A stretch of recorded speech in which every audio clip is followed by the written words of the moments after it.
Chapter 1. Opening the Ancient Household. Open an ancient door, and history changes size.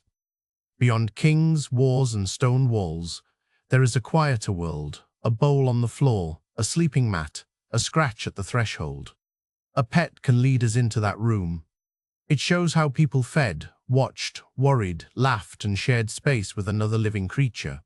Sometimes, one small animal tells us more about daily life than a monument ever could.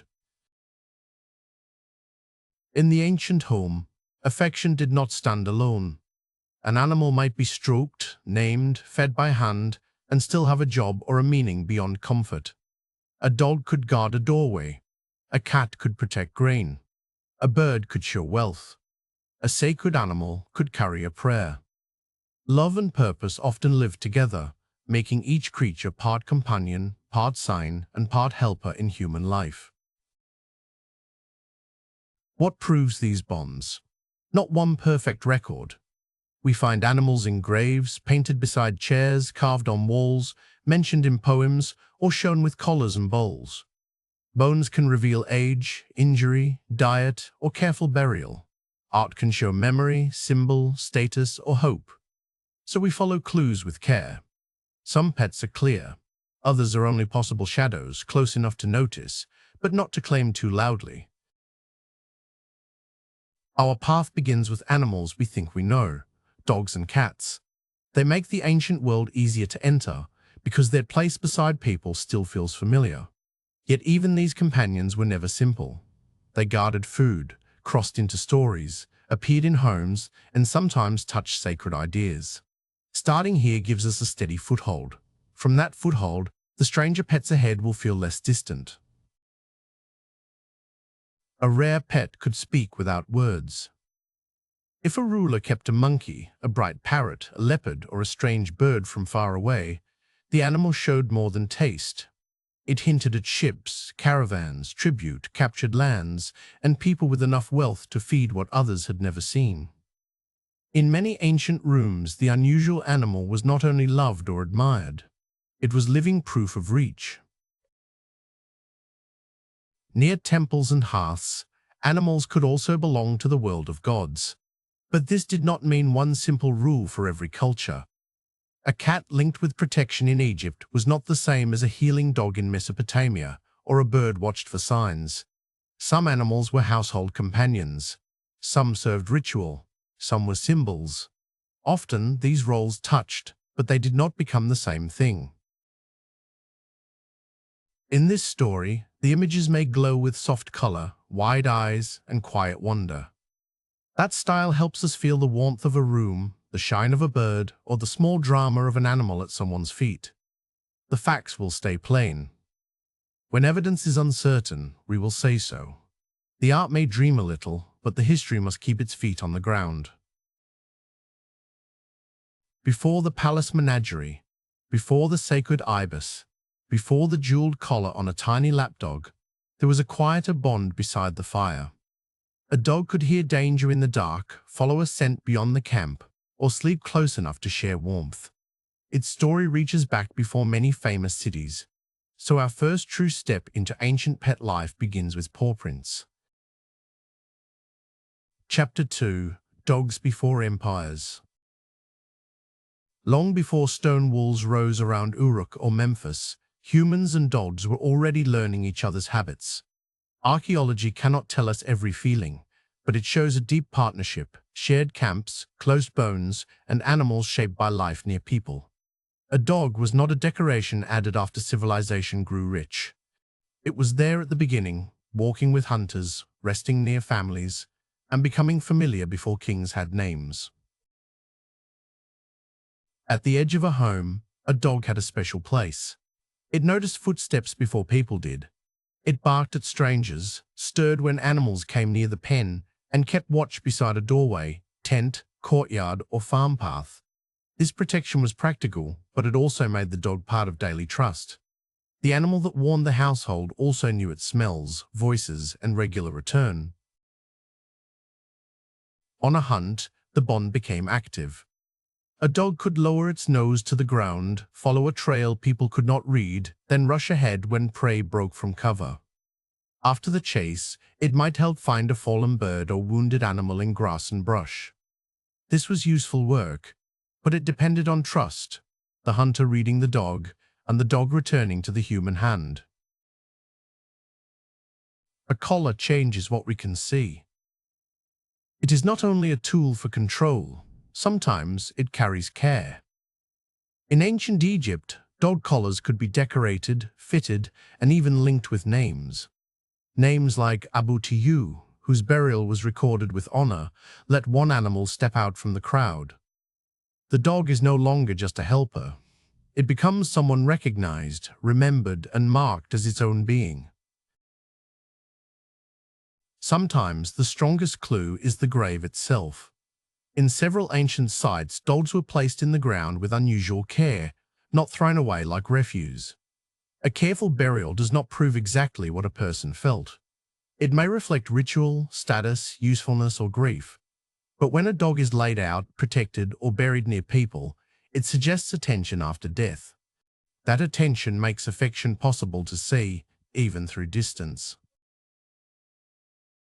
Beyond the yard and the grave, dogs also entered sacred stories. In Egypt, jackal-headed Anubis watched over the dead, while in Mesopotamia, dogs could stand near healing goddesses as signs of protection and cure. These were not ordinary pets with divine masks. They show how familiar canine traits, guarding, sensing danger, staying close, could grow into symbols. The pet beside a doorway helped people imagine a guide at stranger thresholds. Not every ancient dog lived the same kind of life. One might sleep in dust near a gate, scarred from guarding, hunting, or scavenging at the edge of town.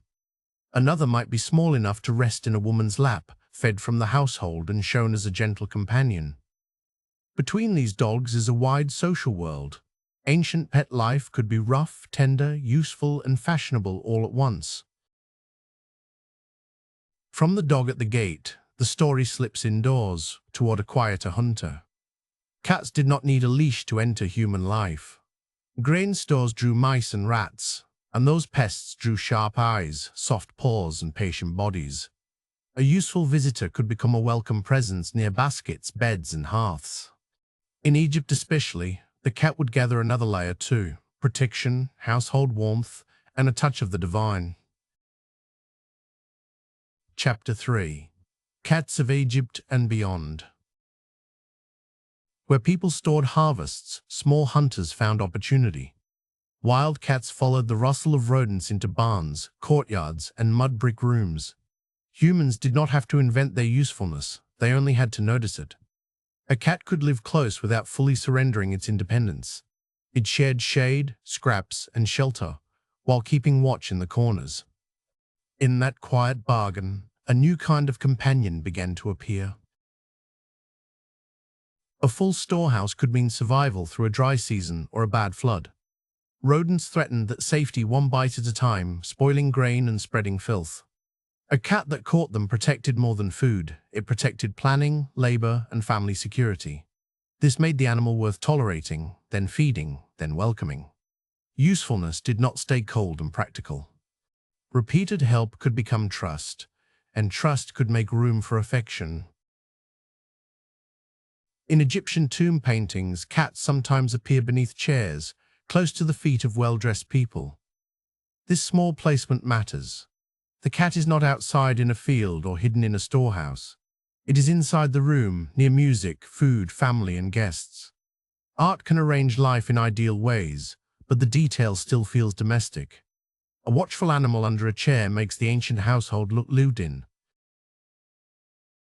Beside this household cat stood a larger sacred image, Bastet, often shown with feline grace and linked to protection, music, fertility, and home.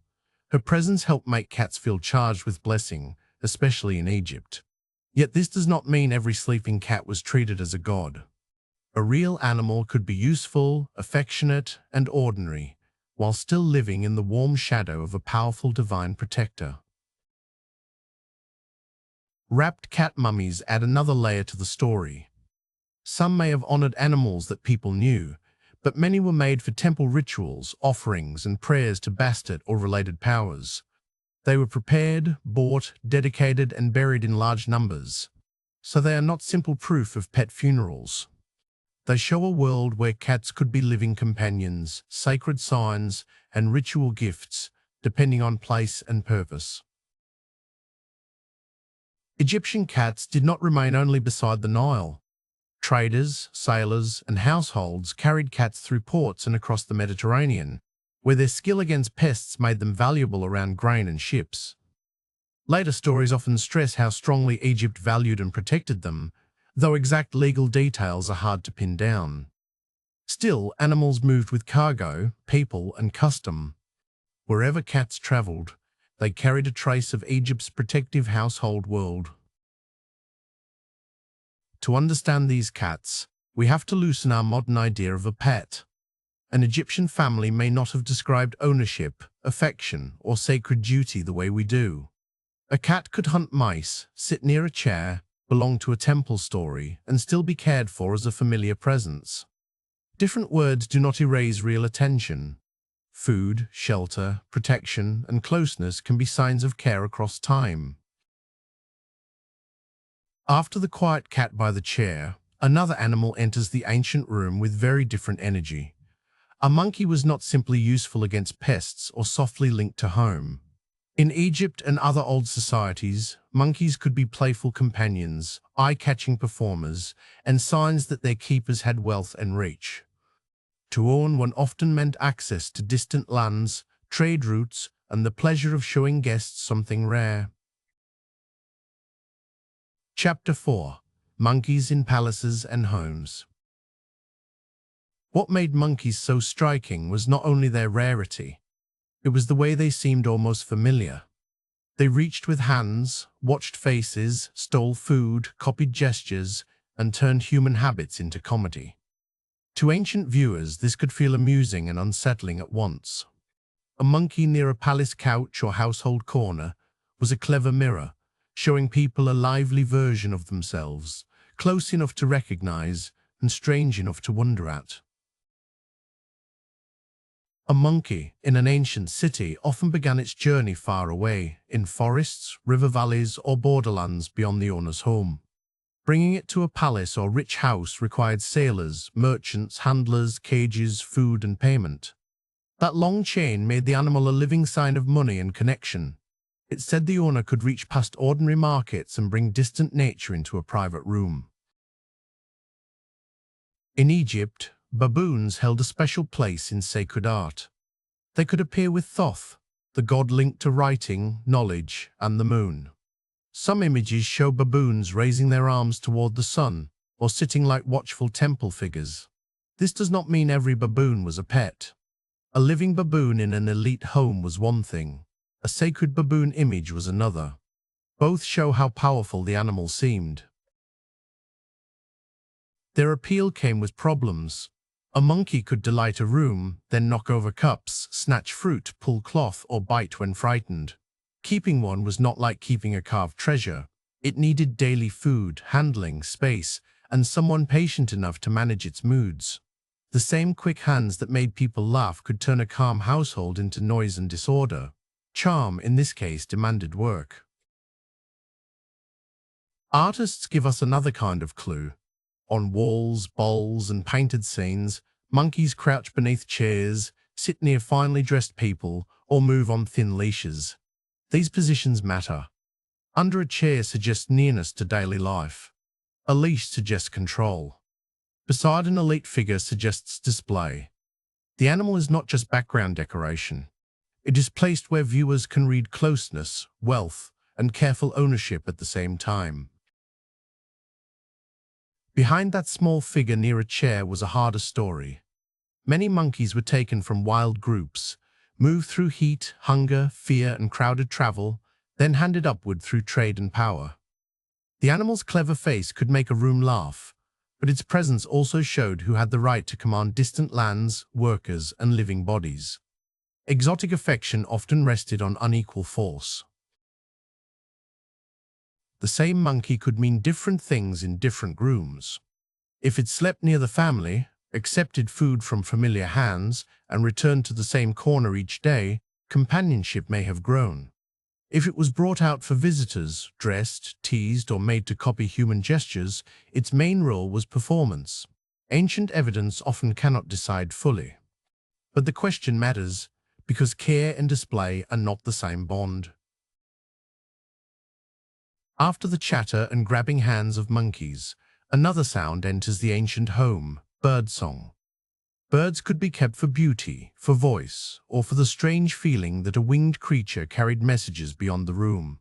Some pleased the ear. Some learned human sounds. Some were watched as signs in the sky. With birds, affection could mix with wonder, decoration, and the hope that nature was speaking back. Chapter 5: Birds that sang, spoke, and shone. A bird in an ancient room changed the air around it.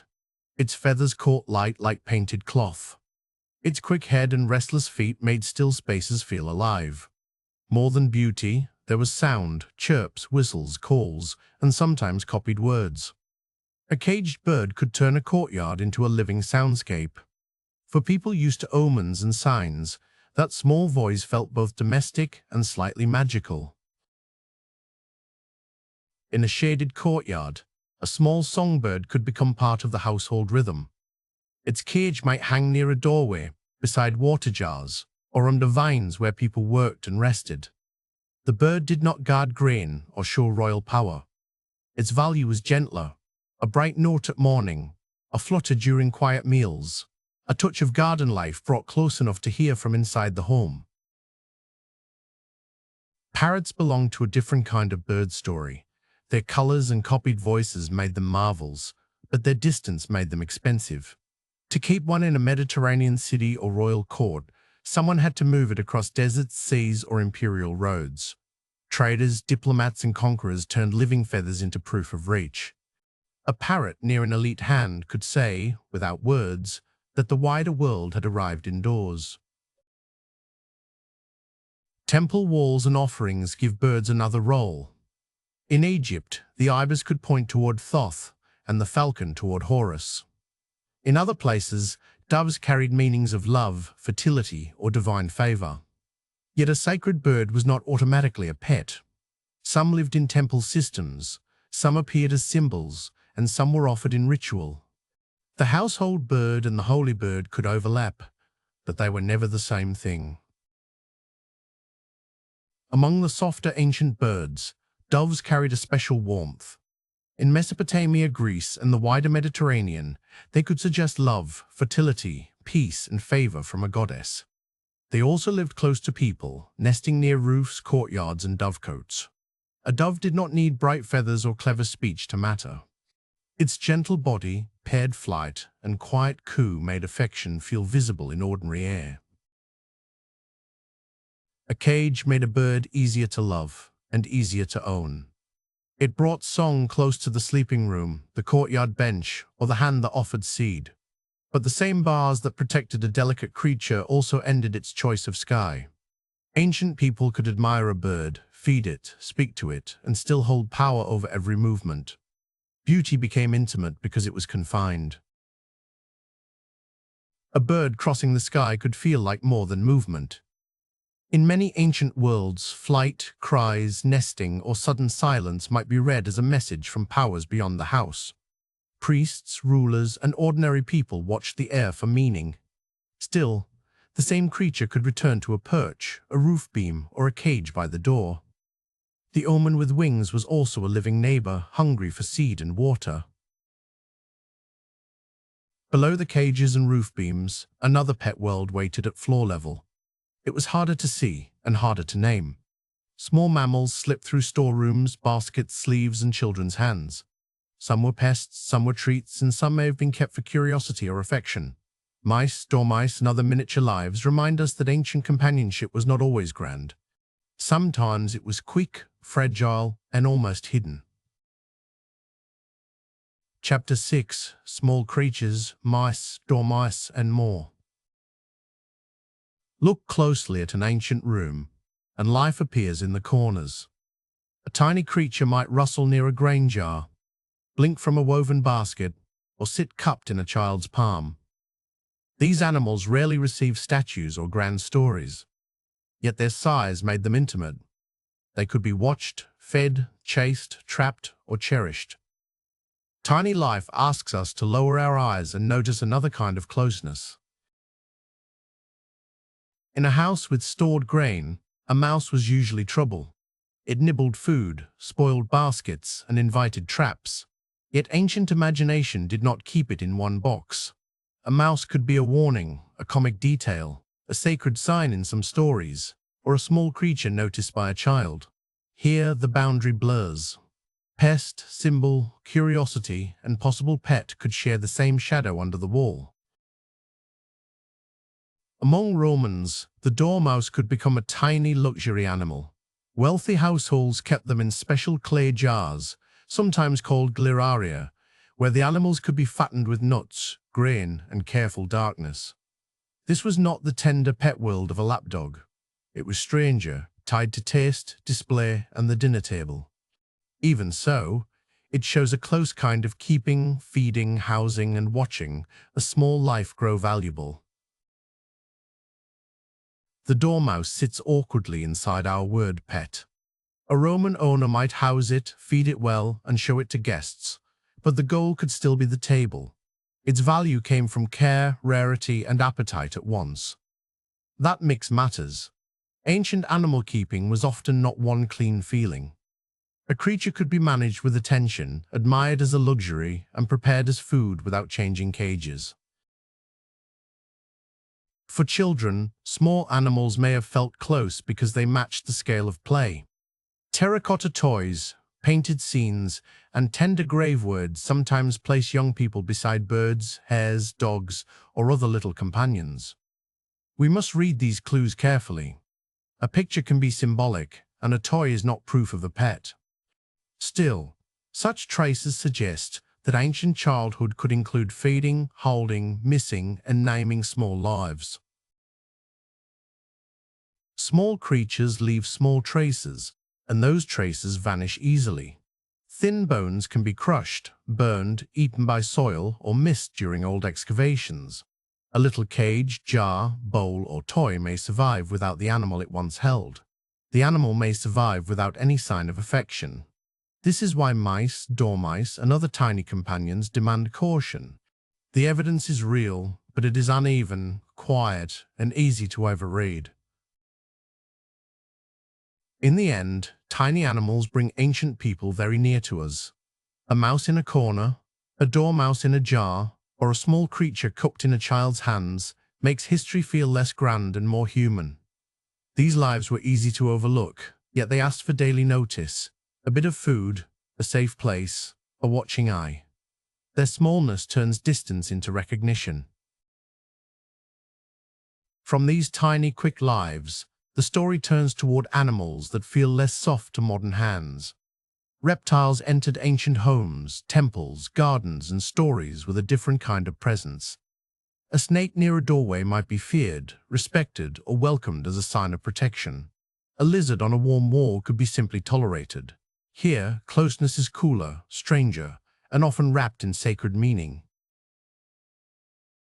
Chapter 7: Snakes, Lizards, and Sacred Reptiles.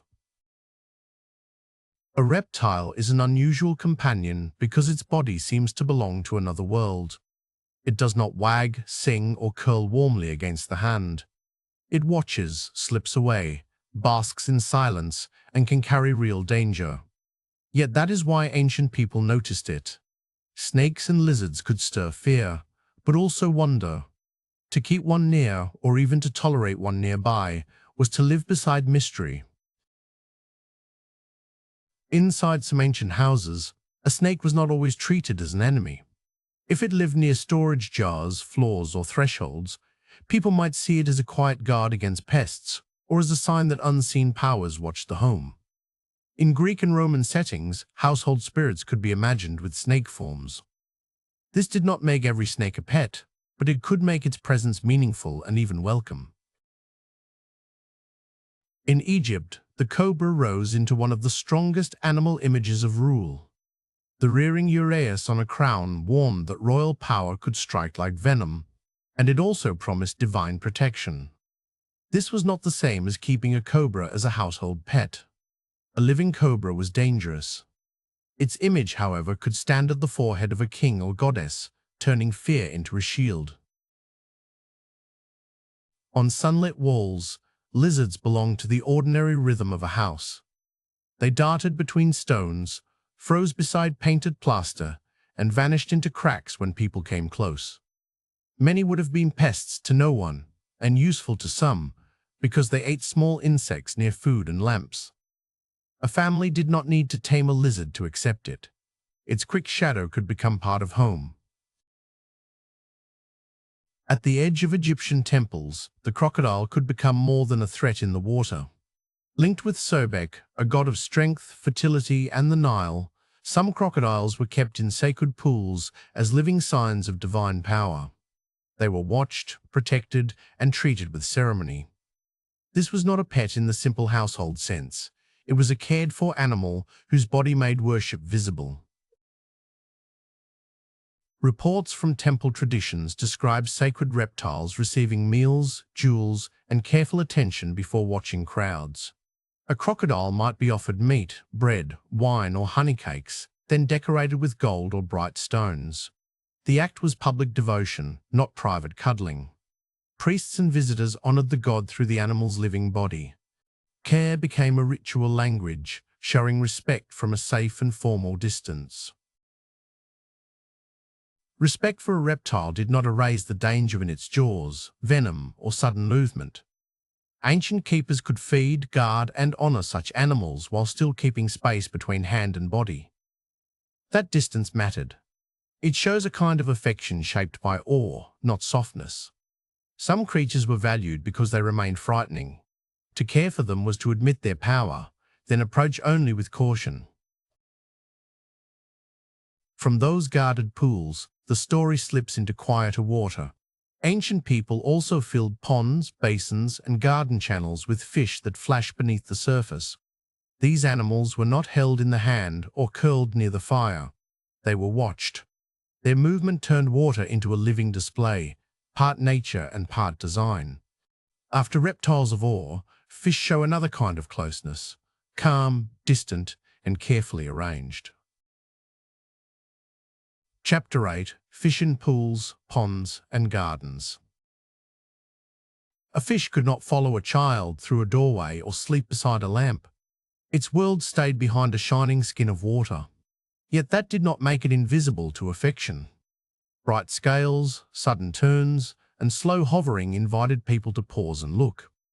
In this sense, fish became companions of the eye. They offered movement, color, and life, while always remaining just out of reach. Inside wealthy houses and palace gardens, water could be framed by stone, columns, and painted walls. A pool was not just a hole filled with fish. It was nature placed inside architecture, trimmed and watched like a living artwork. Plants leaned over the edge, shadows moved across the surface, and fish passed below. For elites, such spaces showed taste, money, and control, turning a private garden into a small, ordered world. In Rome, fish ponds became a serious passion for the rich. Villas near the sea could have tanks filled with prized mullet, eels, or other costly fish. Some owners admired them as living treasures, but the dinner table was never far away. A beautiful fish might be watched, fed, and shown to guests, then still be valued as food. Roman fish-keeping sits exactly on that slippery line between pet, luxury, and meal. Roman writers even tell stories of owners who knew certain fish by name, fed them by hand, or grieved when a favorite died. These tales are colorful, but they come from elite literature, where luxury could be praised, mocked, or exaggerated.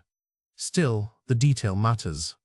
Like named dogs on collars, a named fish turns from decoration into an individual, at least in the imagination of those rich enough to keep such pools. In some ancient places, fish carried a meaning deeper than beauty or food. In Syria, stories linked certain fish to divine protection, and people could treat them as forbidden to eat. Around temples and holy pools, a fish might be watched with respect, not appetite. This was not the same as keeping a pet in a home. It was care shaped by taboo, belief, and the feeling that water held a sacred life. A dog could press against a leg. A cat could curl beneath a chair. Fish offered a different kind of companionship. They stayed beyond reach, seen through rippling water, known by color, movement, and habit. The owner watched for a flash of silver or a familiar shape rising to feed. Affection here did not need fur, warmth, or touch. It could live in patient looking, across a clear surface that could not be crossed. Behind these pools was a quiet idea. Nature could be invited in, then shaped. Water was channeled, walls were built, fish were fed, sorted, and displayed. Care made the animals live, control made them stay where people could admire them. This pattern returns again and again in ancient pet keeping. A cage, a collar, a garden, or a pond could turn wildlife into a close, managed presence. After the still shine of ponds, ancient companionship becomes almost weightless. A tiny creature might be valued for a chirp at evening, a bright shell, or the promise of good fortune. These animals were not held like dogs or watched like fish. They could be listened to, carried, protected, or kept as living curiosities.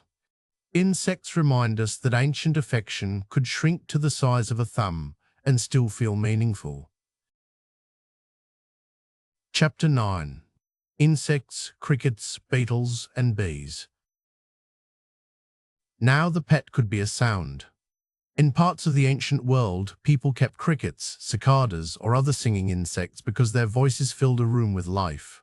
A small box or cage turned a hidden summer noise into a companion at hand. The pleasure was simple: feed the tiny singer, keep it close, and listen.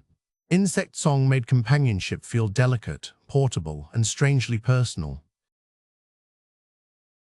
Imagine a courtyard after heat has faded from the stones. Someone brings home a cricket in a little container, chosen for the clearness of its call. Cicadas, too, could be noticed as seasonal voices, their songs marking warm days and shaded trees. These insects were admired less for touch than for presence. Their music made ordinary rooms feel awake, like a small voice in a cage answering the human world. In Egypt, one beetle carried meaning far beyond its size. The scarab, a dung beetle, seemed to roll a small sun across the ground, so Egyptians linked it with rebirth, protection, and the daily journey of the sun. Scarab shapes appeared on seals, jewelry, and amulets worn by people or placed with the dead.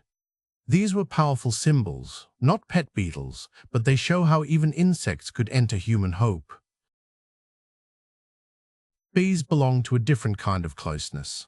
In Egypt, Mesopotamia, Greece, and Rome, people built hives, moved swarms, gathered wax, and took honey with skill. A bee colony was not a pet with a name, but it was a living group under human care. Its value came from sweetness, medicine, ritual, and light. Beekeeping shows ancient animal management at its smallest and most organized. A tiny insect could also become a charm.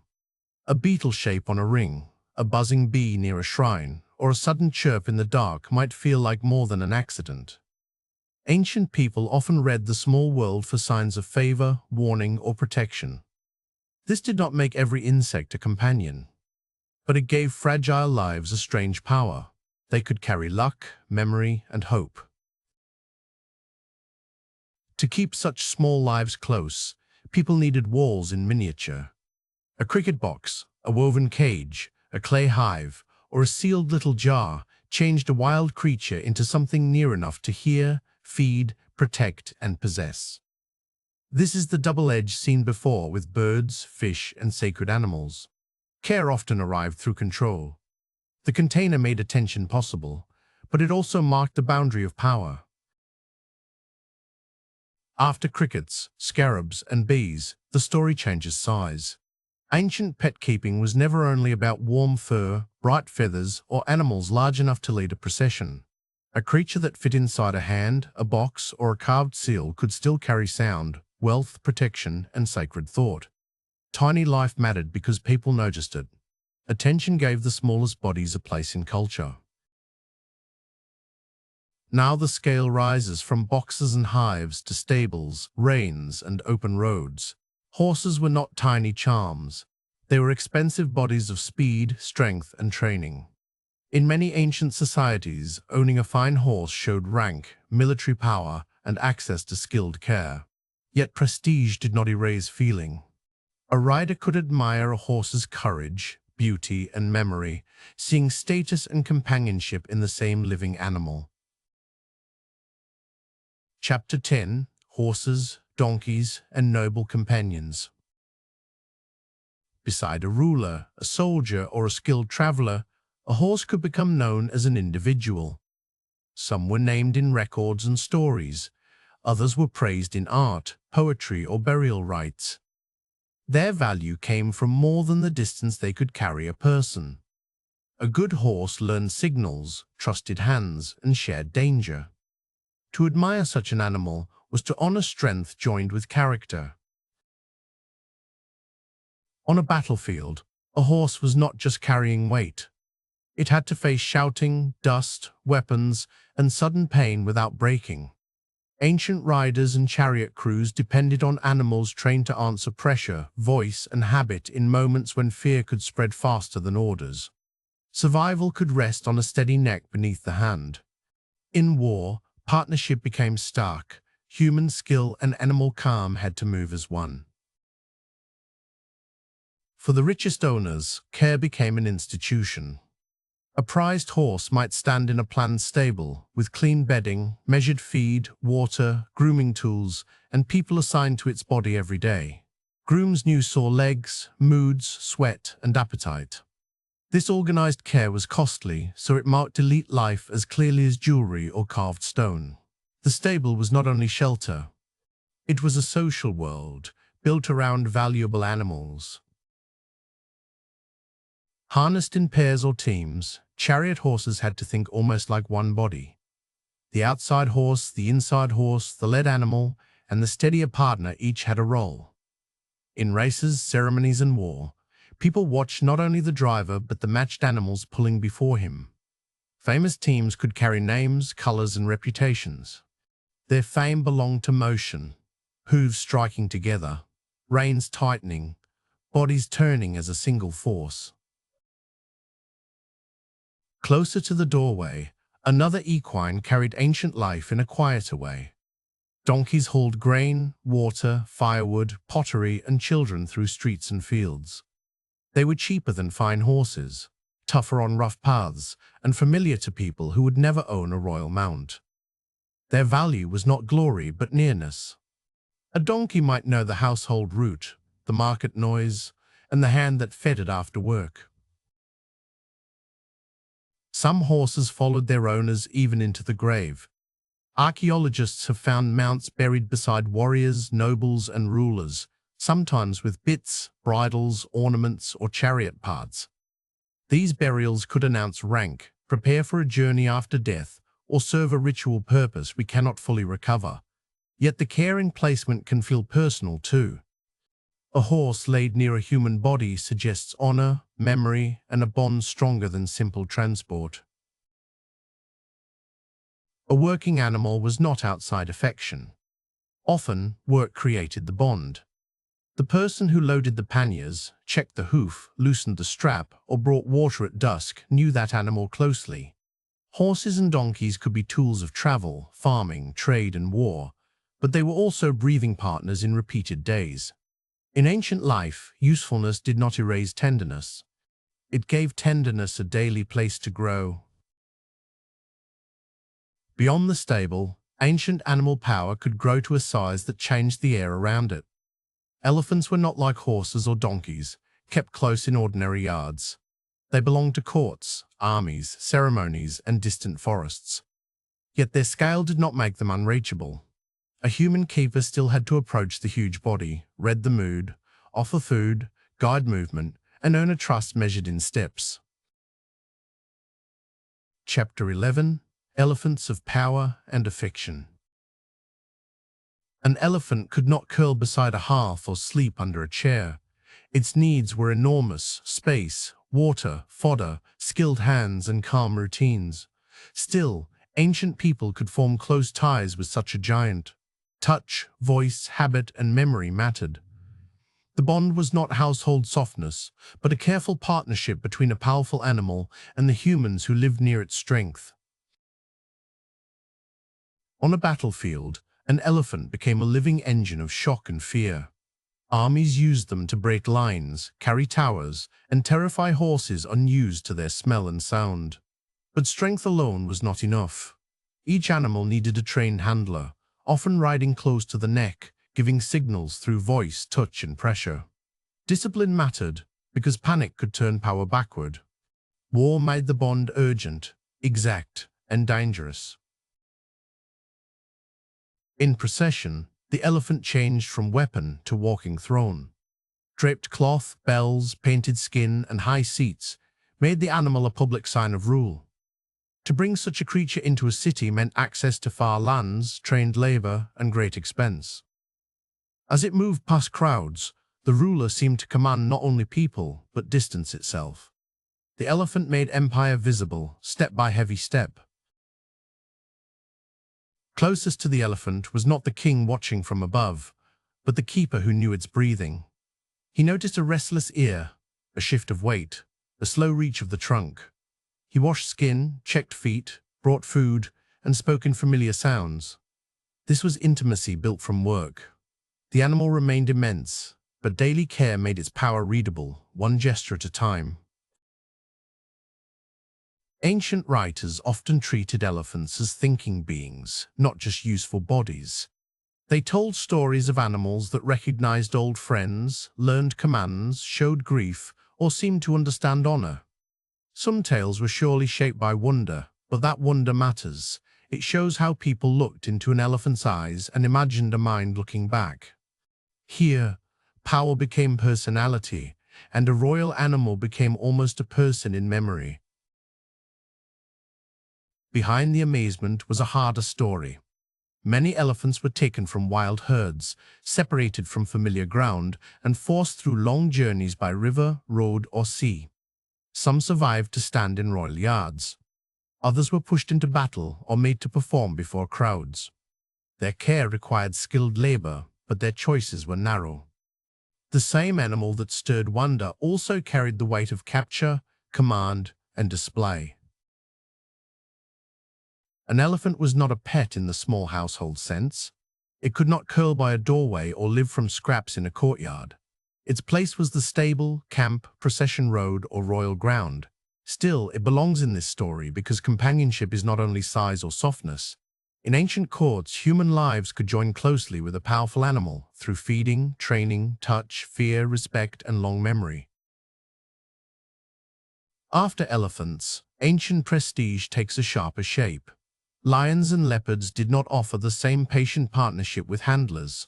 Their power was quicker, quieter, and harder to trust. To keep such an animal near a palace or procession was to make danger visible under human command. A ruler could seem greater by standing close to claws and teeth. The story now moves from giant strength to beautiful risk. Chapter 12: Lions, Leopards, and Dangerous Prestige. A lion's mane, a leopard's spots, the slow turn of a predator's head. These were sights made for awe. Ancient people could admire the grace of big cats, while knowing they were never harmless companions. Their beauty came with muscle, hunger, and sudden violence. That tension made them powerful symbols.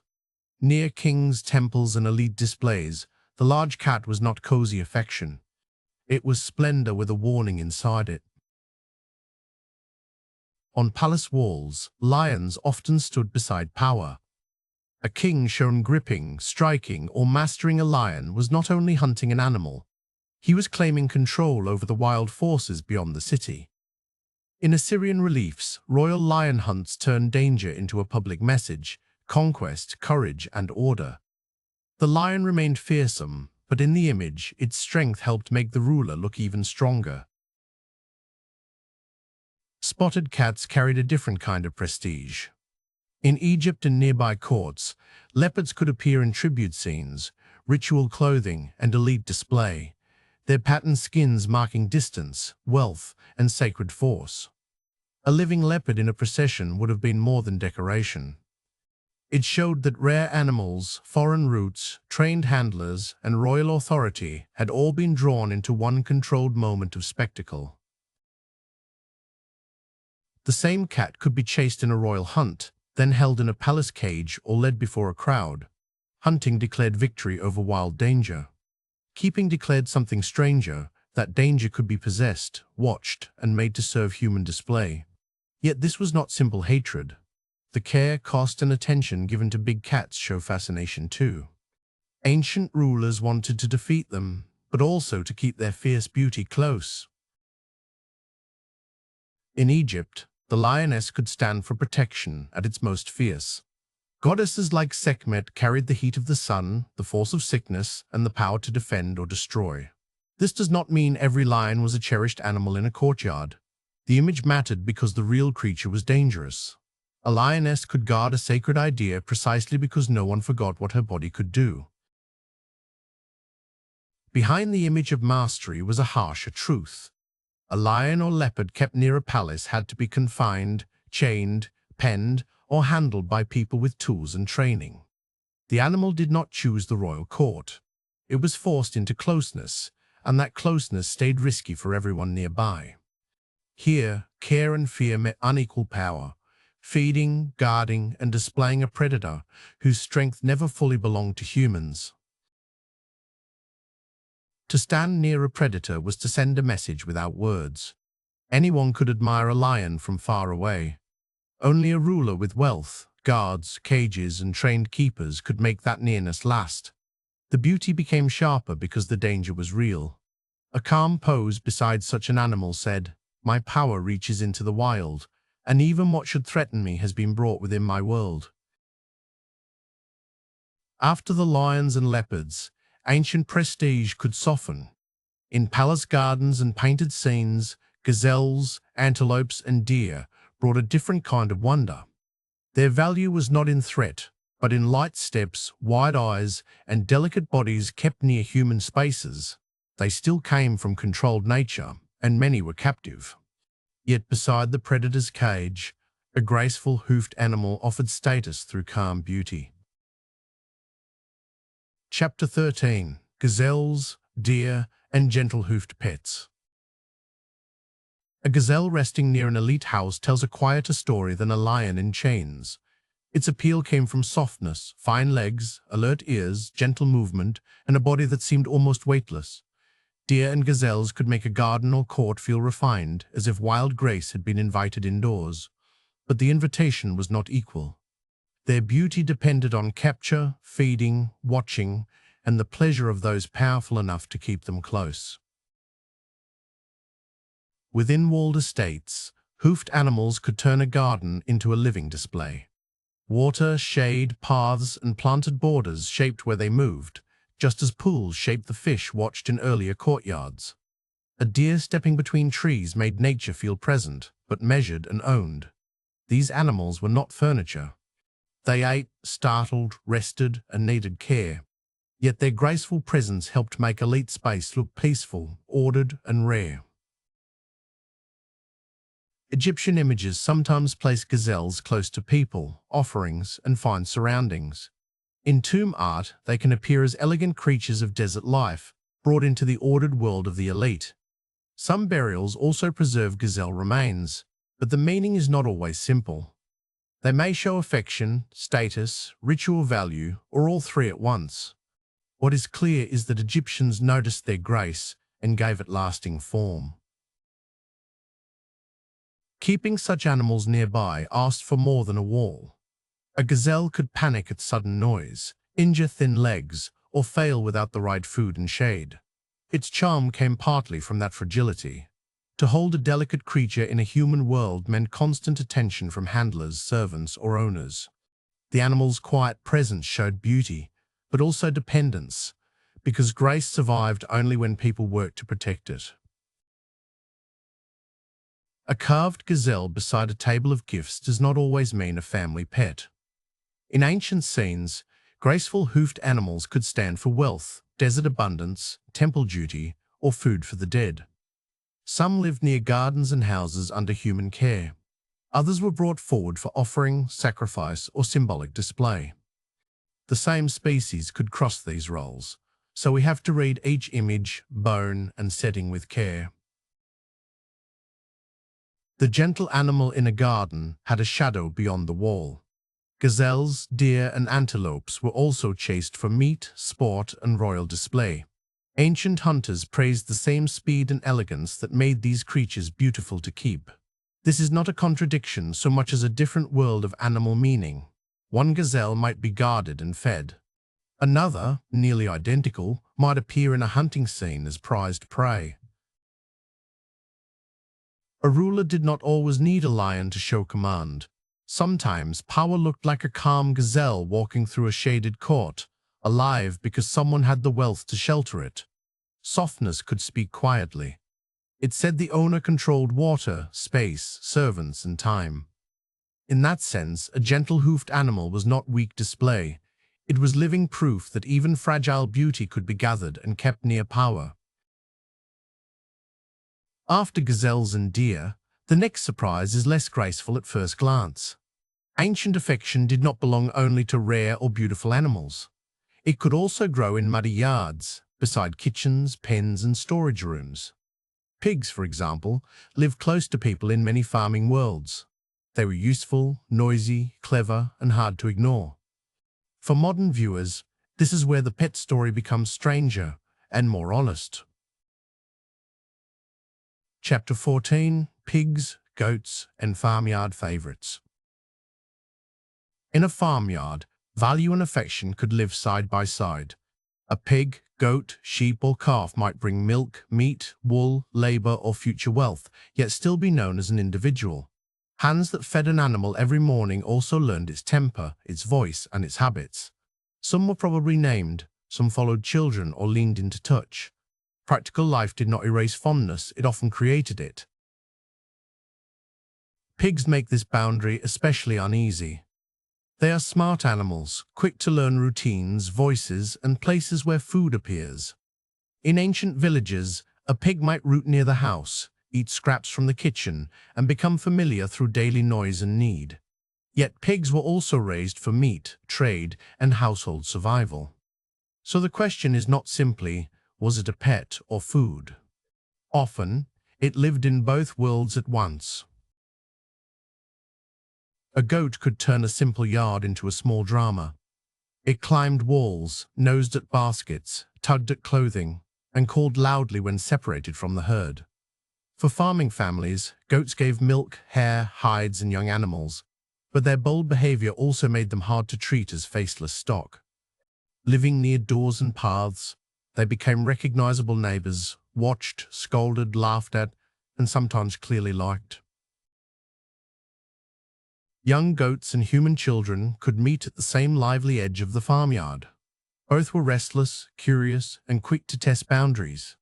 We should not treat every image of a child with an animal as proof of a pet, but such scenes still help us see how closeness began. A child feeding, chasing, or holding a young goat could turn ordinary livestock into a remembered companion. With sheep, tenderness often gathered around the lamb. Small, warm, and unsteady, a lamb invited care in a way adults did not always do. A shepherd might lift one from cold ground, guide it back to its mother, or carry it when the flock moved. Yet sheep also meant wool, milk, meat, and herd wealth. Their softness was real, but it belonged to a working world of shearing, grazing, and watchful hands. Domestication is not the same as pet keeping. An animal can live under human control, breed in human care, and still be valued mainly for work, food, wool, milk, or sacrifice. Ancient people knew individual animals, but they also counted herds, planned breeding, and measured useful output. To call every pig, goat, sheep, or cow a pet would blur the evidence. The better question is where daily care turned into personal attachment. Attachment could begin with the same small acts, day after day. A woman poured mash for a pig that knew her step. A child saved peelings for a favorite goat. A shepherd recognized one lamb's cry among many. None of this removed the hard facts of farm life, but repeated feeding, cleaning, guiding, and watching gave certain animals a place in memory, making the working yard feel personal.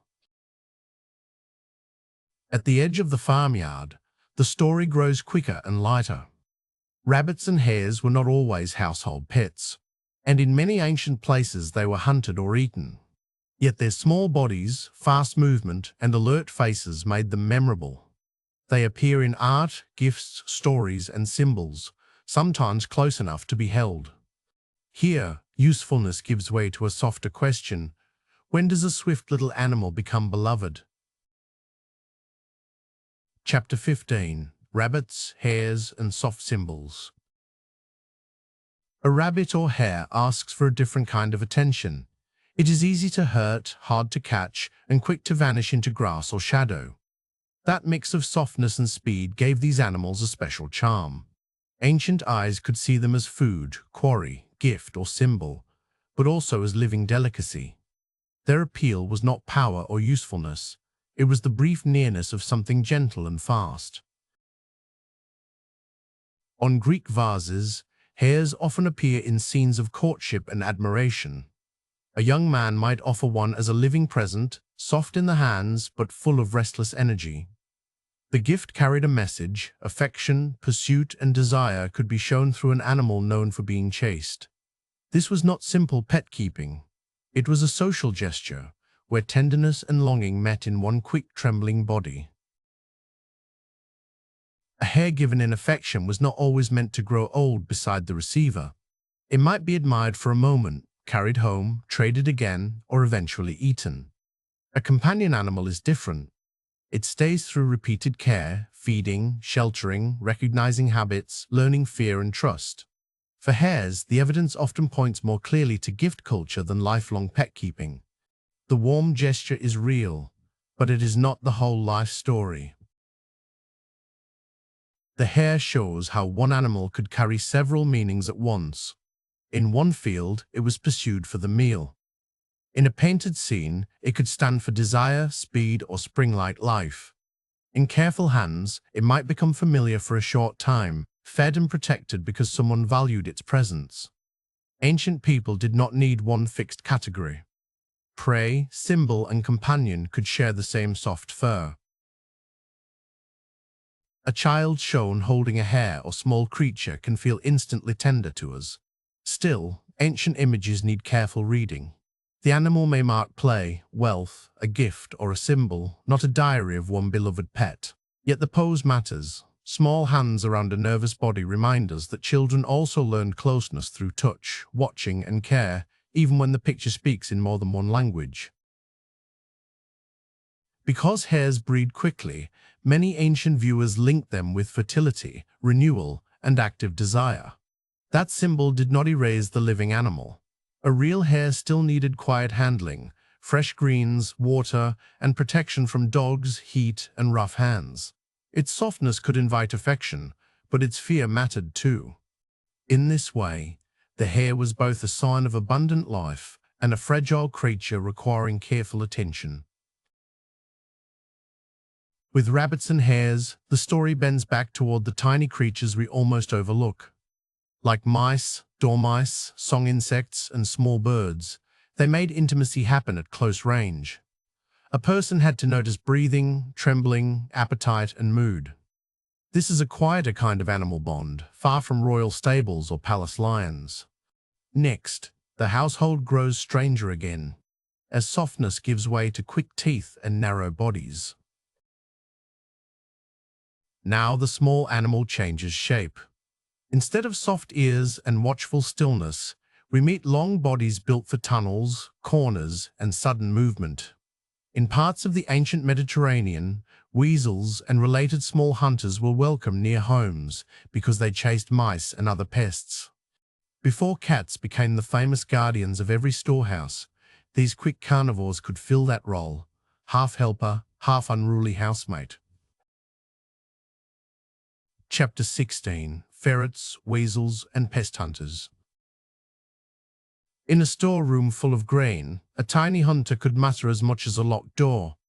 Weasels, ferrets, and close relatives slipped through cracks where larger animals could not follow. They hunted mice near baskets, shelves, and sleeping mats, protecting food from quiet damage. People did not need to see them as gentle to value them. Their gift was speed, sharp senses, and a restless patrol through the edges of the house. Cat history was not the same everywhere. In some Greek and Roman households, a small mustelid could be the animal people trusted against mice. It moved through cupboards, walls, and grain rooms with the purpose later attached to cats in many stories. This does not mean it was always tame or beloved in a modern way. It means the job came first, and affection could grow around an animal that kept the house safer. Living with such a hunter was useful, but not calm. A weasel near the grain could save a family food, then vanish under a blanket or dart past a child's hand. Its body was small enough for the sleeping room, the kitchen corner, and the dark space behind a chest. That closeness made it familiar. It also meant bites, stolen scraps, and sudden rustling in the night. Day after day, the same quick hunter might appear at the edge of lamplight, then disappear with a mouse. People learned its paths, its sounds, and its bold little habits. A creature first tolerated for work could become known as itself. Use did not block attachment.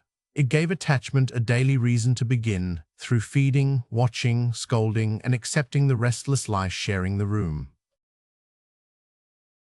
Sometimes the clearest clue is not a bone or a picture, but a sentence. Ancient writers mention small hunters in houses, storerooms, and farms, often because their work against mice was already understood. A loose skeleton may be hard to name. A painted animal may stand for a symbol.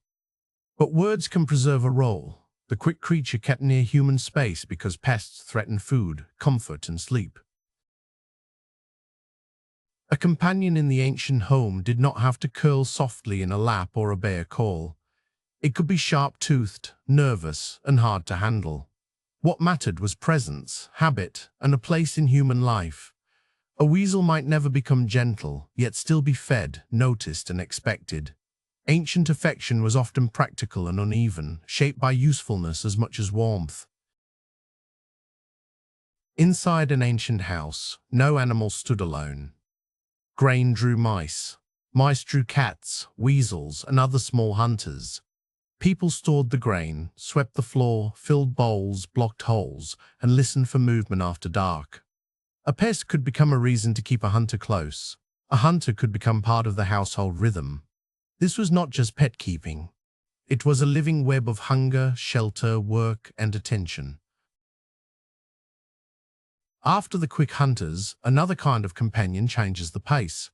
Some ancient people also noticed animals that barely hurried at all. Turtles, tortoises, and other slow lives in courtyards, gardens, and sacred spaces. They did not chase pests or sing in cages. They invited watching. A head emerged, a shell shifted, a small journey crossed the dust. Care here meant patience, and attention stretched into time. Chapter 17. Turtles, Tortoises, and Slow Wonder. A turtle or tortoise offered a very different kind of nearness. Its body was guarded by a shell, its movements were small, and its silence made it easy to overlook. Yet that same slowness could make it unforgettable. In an ancient courtyard, a person might see the same steady creature day after day. It became less like a visitor and more like a quiet sign of endurance, calm, and watchful life. Across many ancient worlds, the shell carried meaning beyond the animal itself. It could suggest protection, hidden strength, the curve of the earth, or a life built to last. Long age made turtles and tortoises easy to connect with endurance and steady time. But symbols are not the same as proof of pets. A carved shell, a mythic turtle, or a sacred image may show respect, not a creature kept at home. In a garden court, a tortoise did not need lessons or commands to matter. Its path might be known by habit, from the shaded wall, past a water jar, toward leaves dropped on the ground. People could notice its choices without expecting tricks. This was companionship by observation. The animal stayed mostly itself, slow and armored, while human eyes returned to it again and again, measuring a small life against the changing day. Human hands that fed a tortoise might grow old while the animal still moved through the same courtyard. Children could become parents, houses could be repaired, rulers could change, and the slow creature might remain. This made its life feel almost stretched beyond ordinary household time. For ancient people, such an animal could turn daily care into a quiet reminder. Human lives pass quickly, but some companions carry memory at another speed. A king might display lions, elephants, or bright birds to prove reach and wealth. A tortoise asked for none of that drama. Its care was low and steady, a safe corner, clean water, scraps of greens, protection from rough handling. No crowd had to gasp for the bond to exist. In this slower world, attention was the luxury. The quiet animal made care feel ordinary, patient, and private. A reptile's cold body could seem distant at first, unlike fur or feathers. Yet familiarity does not always begin with touch. It can begin with return. The same head lifting near a bowl, the same claws scraping stone, the same shell resting under morning sun, these signs could become known. Repeated presence softened strangeness. A turtle or tortoise stayed cold to the hand, but not unknown to the household. With dogs, affection could answer a call. With birds, it might come through song. With monkeys, it often arrived as motion and mischief. A tortoise offered almost nothing on command. To care for it, a person had to slow down, watch small changes, and accept silence. That kind of bond was not less real. It simply taught a different lesson. Love can be active even when the animal barely moves. As the courtyard darkened, the story lifts from stone paths to the roofline. The slow shell disappears into shadow, and another kind of watchfulness begins. Owls, ravens, and other night birds were not gentle pets in the simple sense. They belonged to darkness, sharp eyes, and sudden cries. Ancient people saw wisdom in them, but also warning. After patient ground creatures, these birds bring a colder wonder, closeness mixed with omen. Chapter 18: Owls, Ravens, and Night Companions. In the ancient mind, an owl or raven could feel almost human, but not tame. These birds watched, solved, remembered, and appeared when the world was hardest to read. Their dark feathers and bright eyes made them seem like messengers from a hidden layer of life.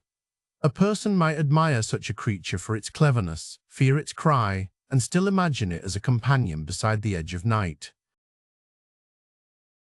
On Greek coins and temple images, the owl of Athena became a sharp sign of clear thought.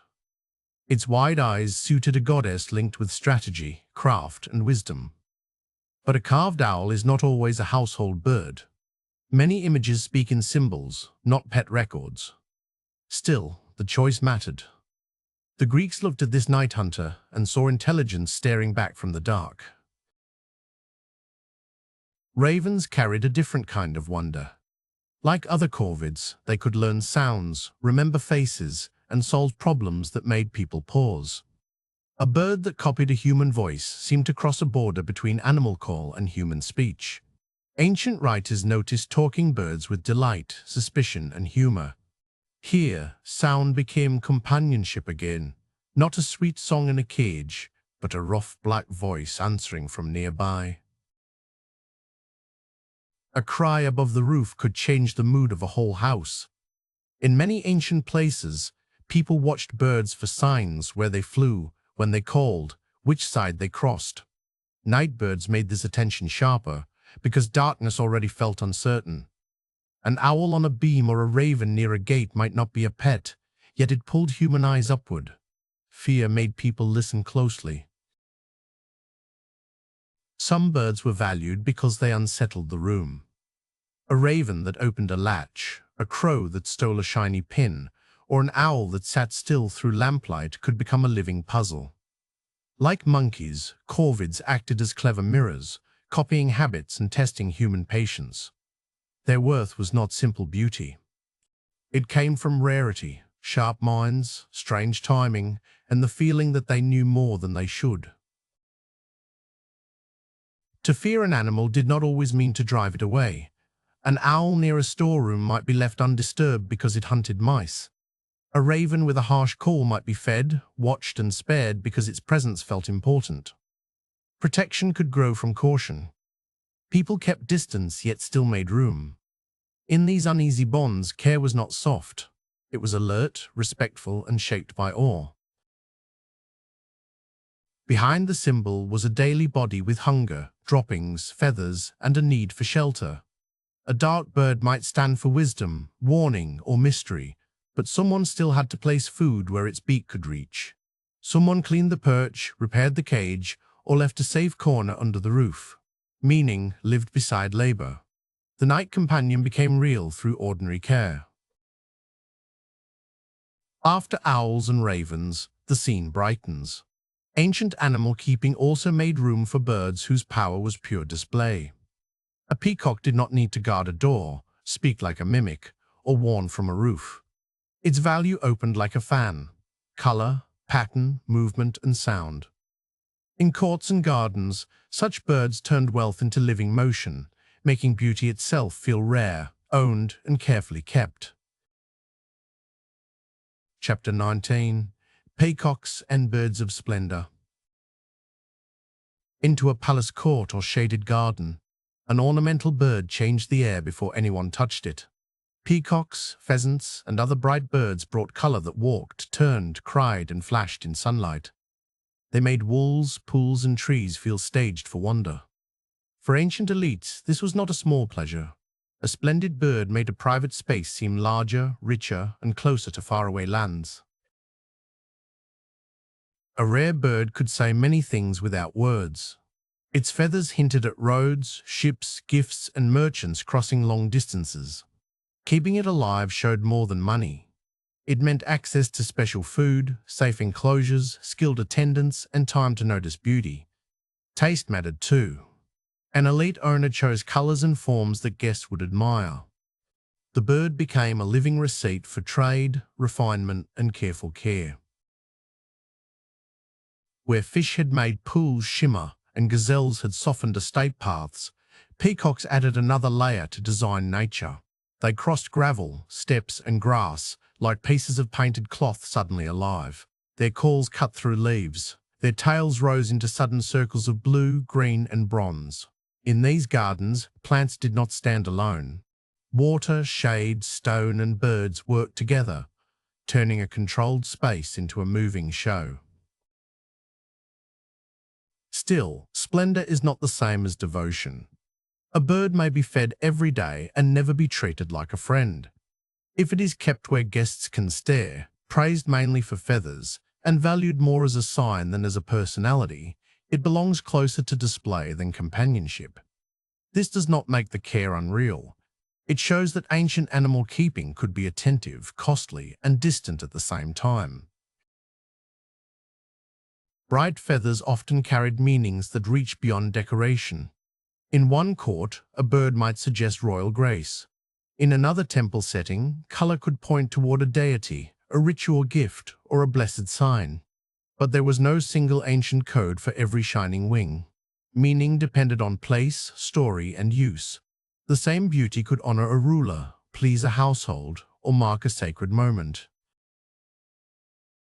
Behind the shining tail was a very ordinary problem. Birds eat, cry out, shed, scratch, and leave droppings. Peacocks could make harsh calls that filled a courtyard, especially at dawn or when disturbed. They needed grain, scraps, water, roosting places, and room to move without ruining every planted bed. Someone had to sweep paths, clean cages or shelters, and repair damage. Beauty in an ancient garden came with daily noise and work. The finest feathers were never only a gift of nature. They were also the result of human routine. A groom, servant, child, or keeper might notice a limp, bring water before heat, protect nests, or gather loose plumes from the ground. Guests saw the fan of color. The household knew the hidden schedule behind it. In that gap, splendor becomes clearer. Ancient beauty often depended on hands that stayed out of sight. After the garden, the scene widens. The walls fall away, and the ground becomes grass, wind, and horizon. In steppe societies, animals were not kept mainly to decorate a courtyard. They helped people cross distance, find food, guard herds, and red the open land. A companion here might run beside a camp, carry a rider, or return from the sky. Care moved with the people, not around a fixed house. Chapter 20. Steppe partners, falcons, horses, and dogs. On the steppe, a pet could not be understood apart from travel. Camp shifted with seasons, herds needed watching, and hunting demanded speed over wide ground. Animals shaped daily skill and social pride. A good horse showed a rider's control. A sharp-eyed falcon carried knowledge of wind and prey. A loyal dog made distance feel safer. Companionship here was active, mobile, and tied to who a person was. A falcon resting on a hunter's arm was not a tame ornament. Its sharp feet were held by leather straps, and its eyes watched every movement in the air. Training taught the bird to wait, launch, strike, and accept food from human hands. Yet the most important moment came when the handler opened the grip. Control did not mean keeping the raptor still. It meant trusting a hunter with wings. A songbird in a cage proved possession. A hunting falcon proved something harder. Once released, it could vanish into the bright air, follow its own eyes, and never return. The bond mattered because return was possible, not forced. Food, habit, skill, and recognition drew the bird back to the glove. For steppe hunters, that moment made trust visible, a wild creature choosing the human arm again. Across the same open country, dogs worked closer to the ground. They scented game hidden in grass, warned camps before strangers arrived, and kept restless animals from scattering. Their value was not only speed, but attention. A dog could notice what a rider missed, a trail, a threat, a weak edge in the herd. In wide landscapes, this made the old bond feel practical, personal, and hard to replace. For many steppe peoples, a horse was more than a way to cross land.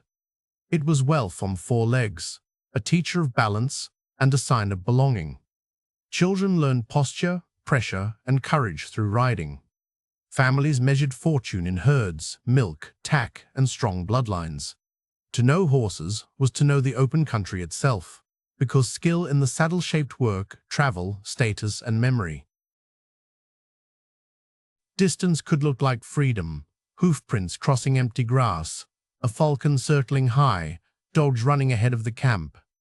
But in cold wind, drought, and sudden danger, no life stood alone for long. People needed animals for movement, warning, food, hunting, and warmth. Animals, in turn, depended on human feeding, handling, shelter, and learned signals. The open land made partnership less gentle, but more complete. On the steppe, companionship was not a soft extra added after work was done. It was part of staying alive. A rider trusted the horse beneath him, the dog reading the wind, and the falcon returning with news from the sky. These animals were valued because they changed what a person could do. They widened human senses, carried human bodies, and turned harsh land into a place people could endure. Beyond the grasslands, across oceans and mountains, ancient American societies formed animal bonds in their own ways. Here, companionship did not need to copy Egypt, Rome, or the steppe. Dogs warmed homes and carried sacred meaning.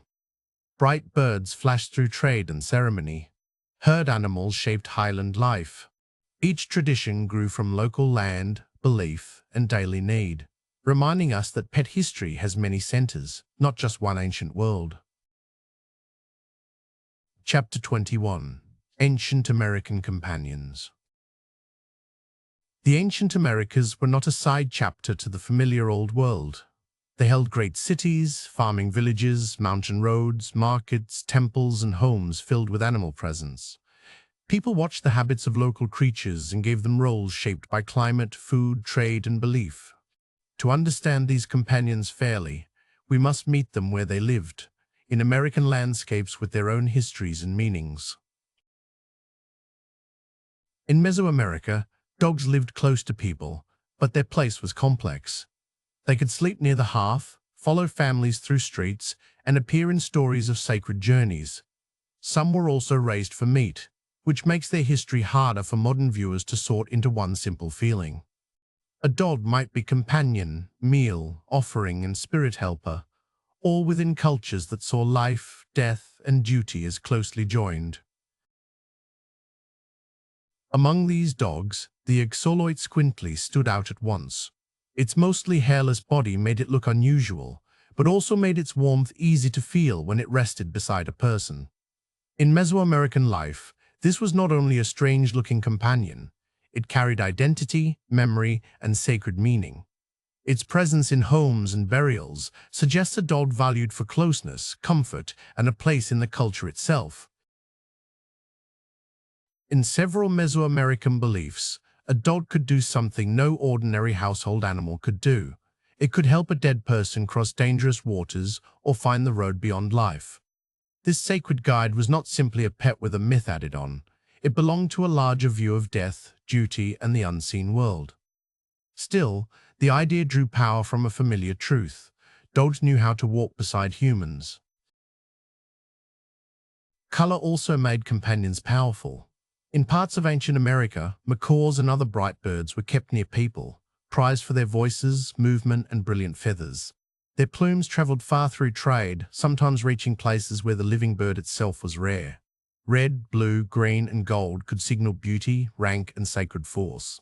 Here, a bird was not only watched and fed, it carried the colors of distant forests into human ceremony. High in the Andes, llamas and alpacas shaped daily life in ways few animals could.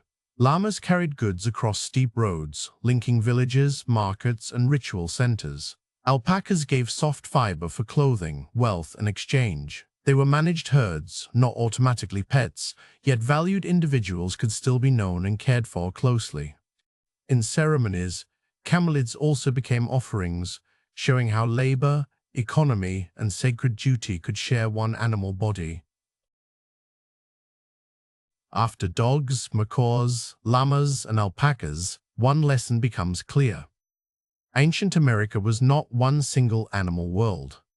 A Maya story, an Aztec ritual, and an Andean herding tradition did not mean the same thing just because animals appear in each. To understand these companions fairly, we have to keep their local names, landscapes, duties, and beliefs in view. Meaning lived in the place that gave it shape. Across the ocean and far to the east, ancient China gives us another kind of companion world. Here, affection could be quiet and refined. The chirp of a cricket near a sleeping room, a small dog close to elite hands, a prized horse praised for strength, or a bird filling a garden with sound. These animals were not all pets in the same way. Together, they show companionship shaped by taste, status, season, and listening.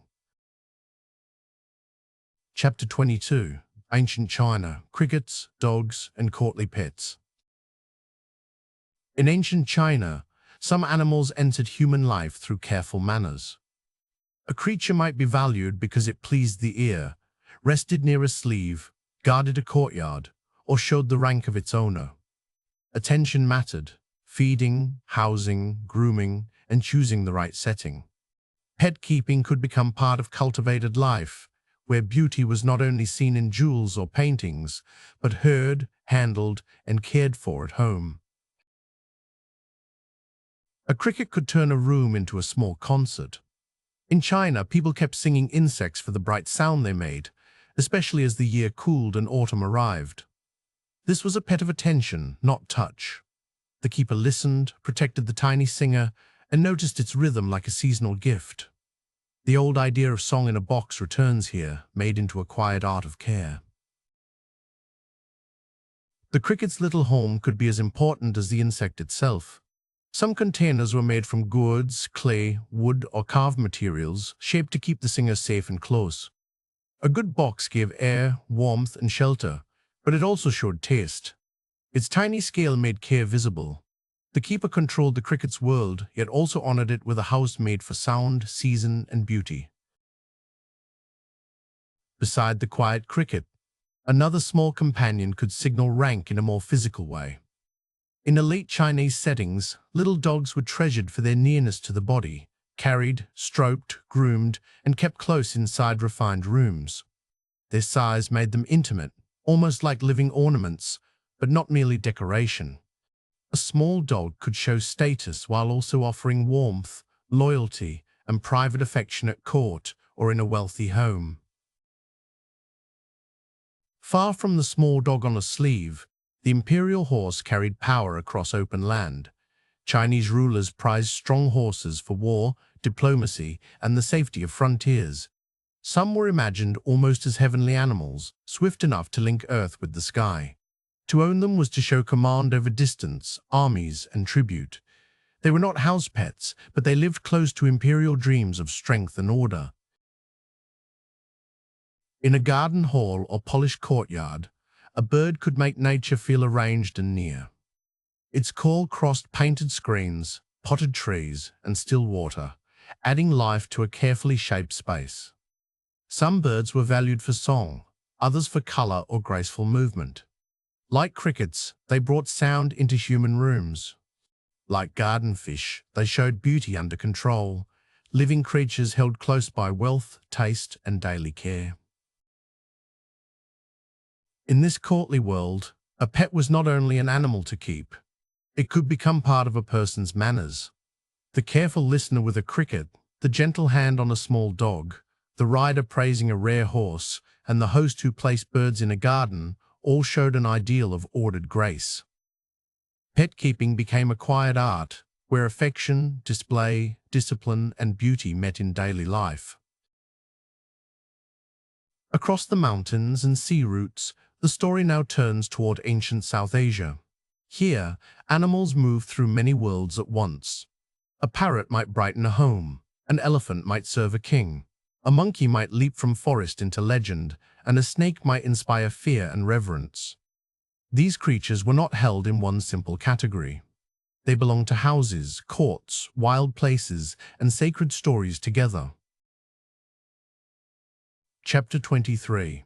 Ancient South Asia. Sacred and courtly animals. In ancient South Asia, an animal could stand beside a person in more than one way. It might be useful in work, cherished in a courtyard, honored in ritual, or remembered through a tale. The same creature could belong to daily life and sacred imagination at once. This makes the pet story richer, but also harder to separate. Companionship here often lived between touch, duty, wonder, and belief.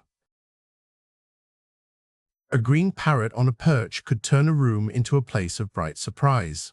In South Asian courts and homes, parrots were admired for color, cleverness, and the strange gift of copied speech.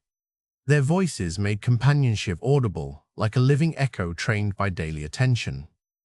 In love poetry, a parrot might carry secrets, repeat tender words, or witness longing, becoming both pet and poetic messenger. At the royal court, the elephant carried more than weight.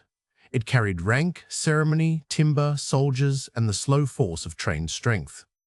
Yet its world also depended on one familiar human voice. A keeper knew when to guide, feed, wash, praise, or calm the great animal. This bond was not ordinary pet keeping, but it was close. Power moved through the court on feet that trusted a handler beside them. Monkeys entered South Asian imagination with quick hands, bright eyes, and a talent for mischief. They could seem like a clever mirror of human behavior, playful one moment and strangely wise the next. In sacred stories, monkey figures could serve gods, cross impossible distances, and show courage through devotion. Still, an image or tale is not proof of a pet in the house. Here, closeness often came through story, not ownership. Cattle stood near the center of ancient South Asian life. They gave milk, pulled loads, supported farming, and shaped household wealth. Their value was also moral and sacred, tied to ideas of care, abundance, and respect. But reverence does not make every cow a pet. Most were managed as vital members of the human world, seen daily, protected carefully, and treated as living signs of prosperity and duty. A snake could never be treated like a harmless plaything. In South Asian imagination, it carried danger, mystery, and protection at once. Serpent beings called Nagas appeared in stories as powerful guardians of water, treasure, and sacred places. This returns us to the cold companion, an animal close to human thought, even when kept at a distance. Fear did not erase respect.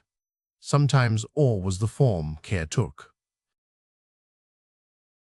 A story can bring an animal nearer than a courtyard wall.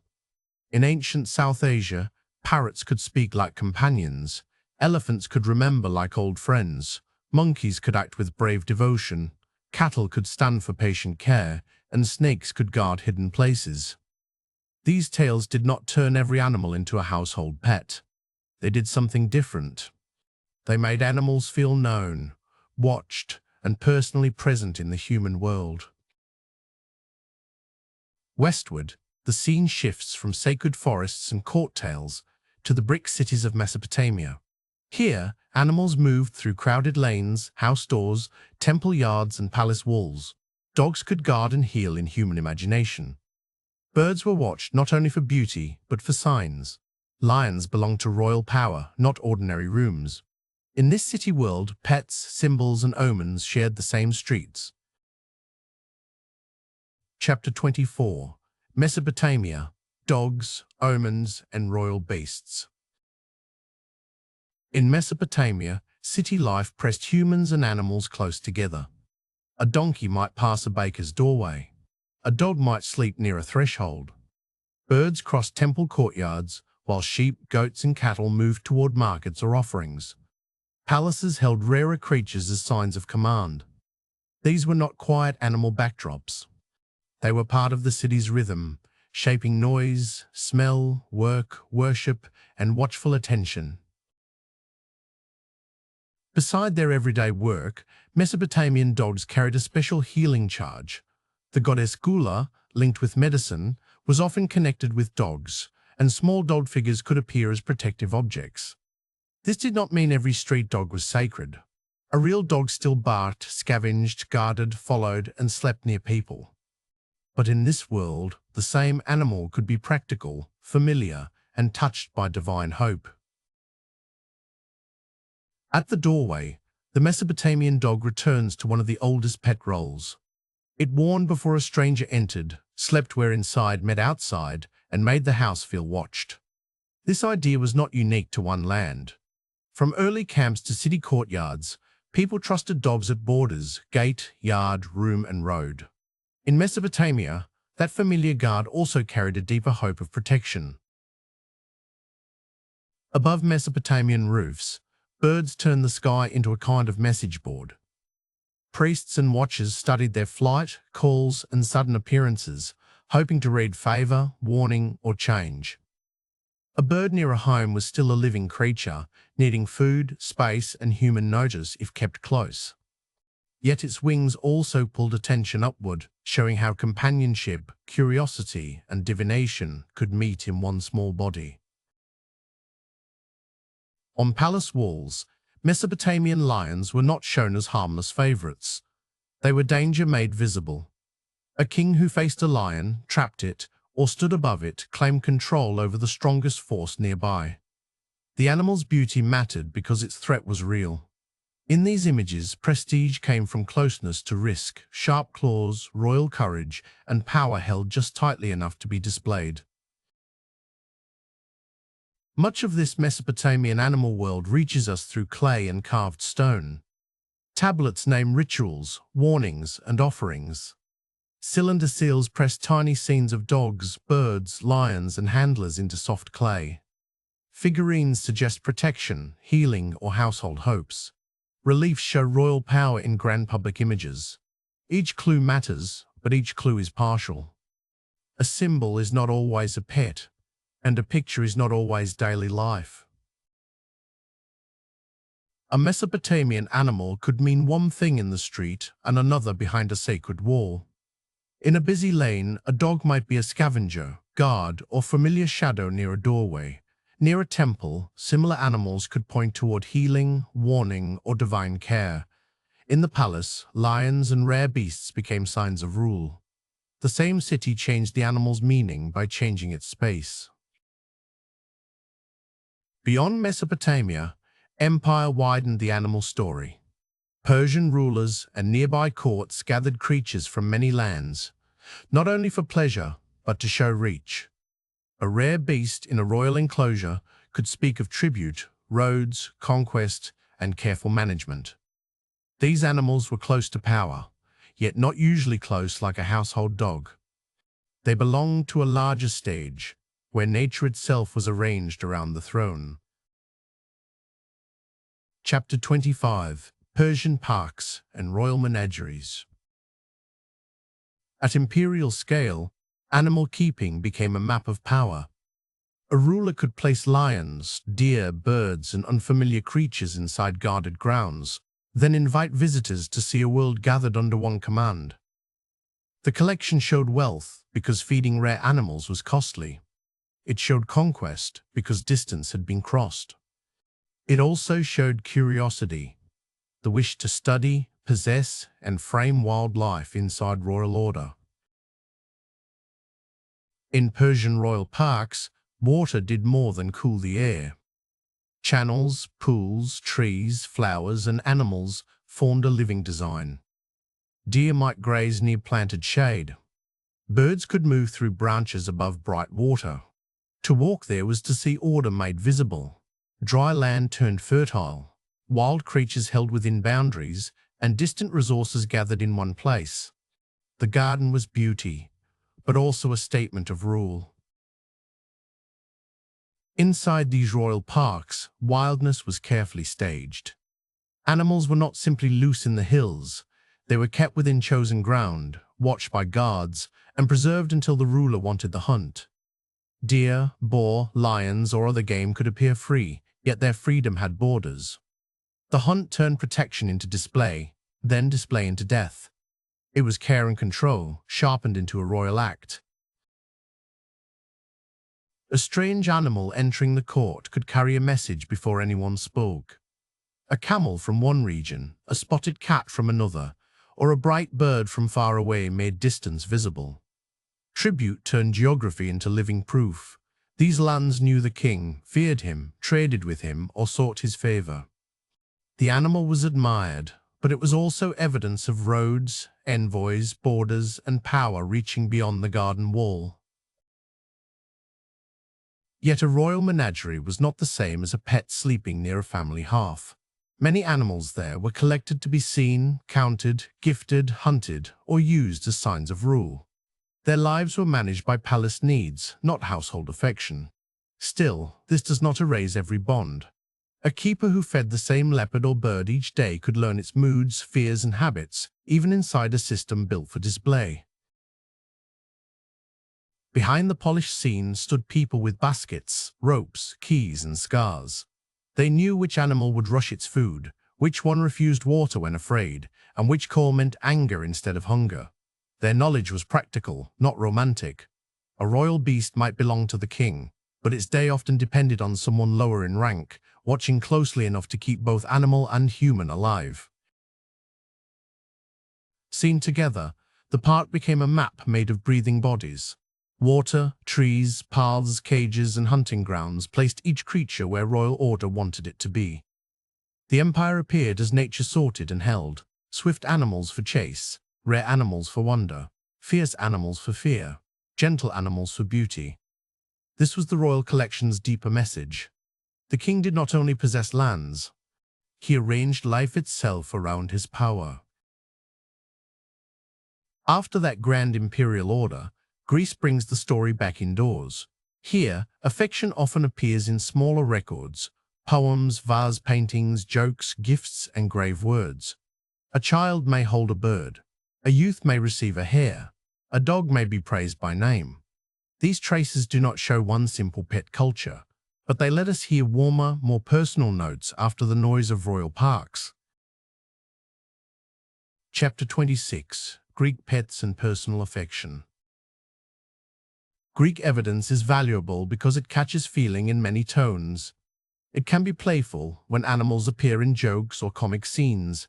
It can be sorrowful when a short memorial treats a dog as someone missed. It can be social when a living animal is offered as a gift. Most of all, it is ordinary.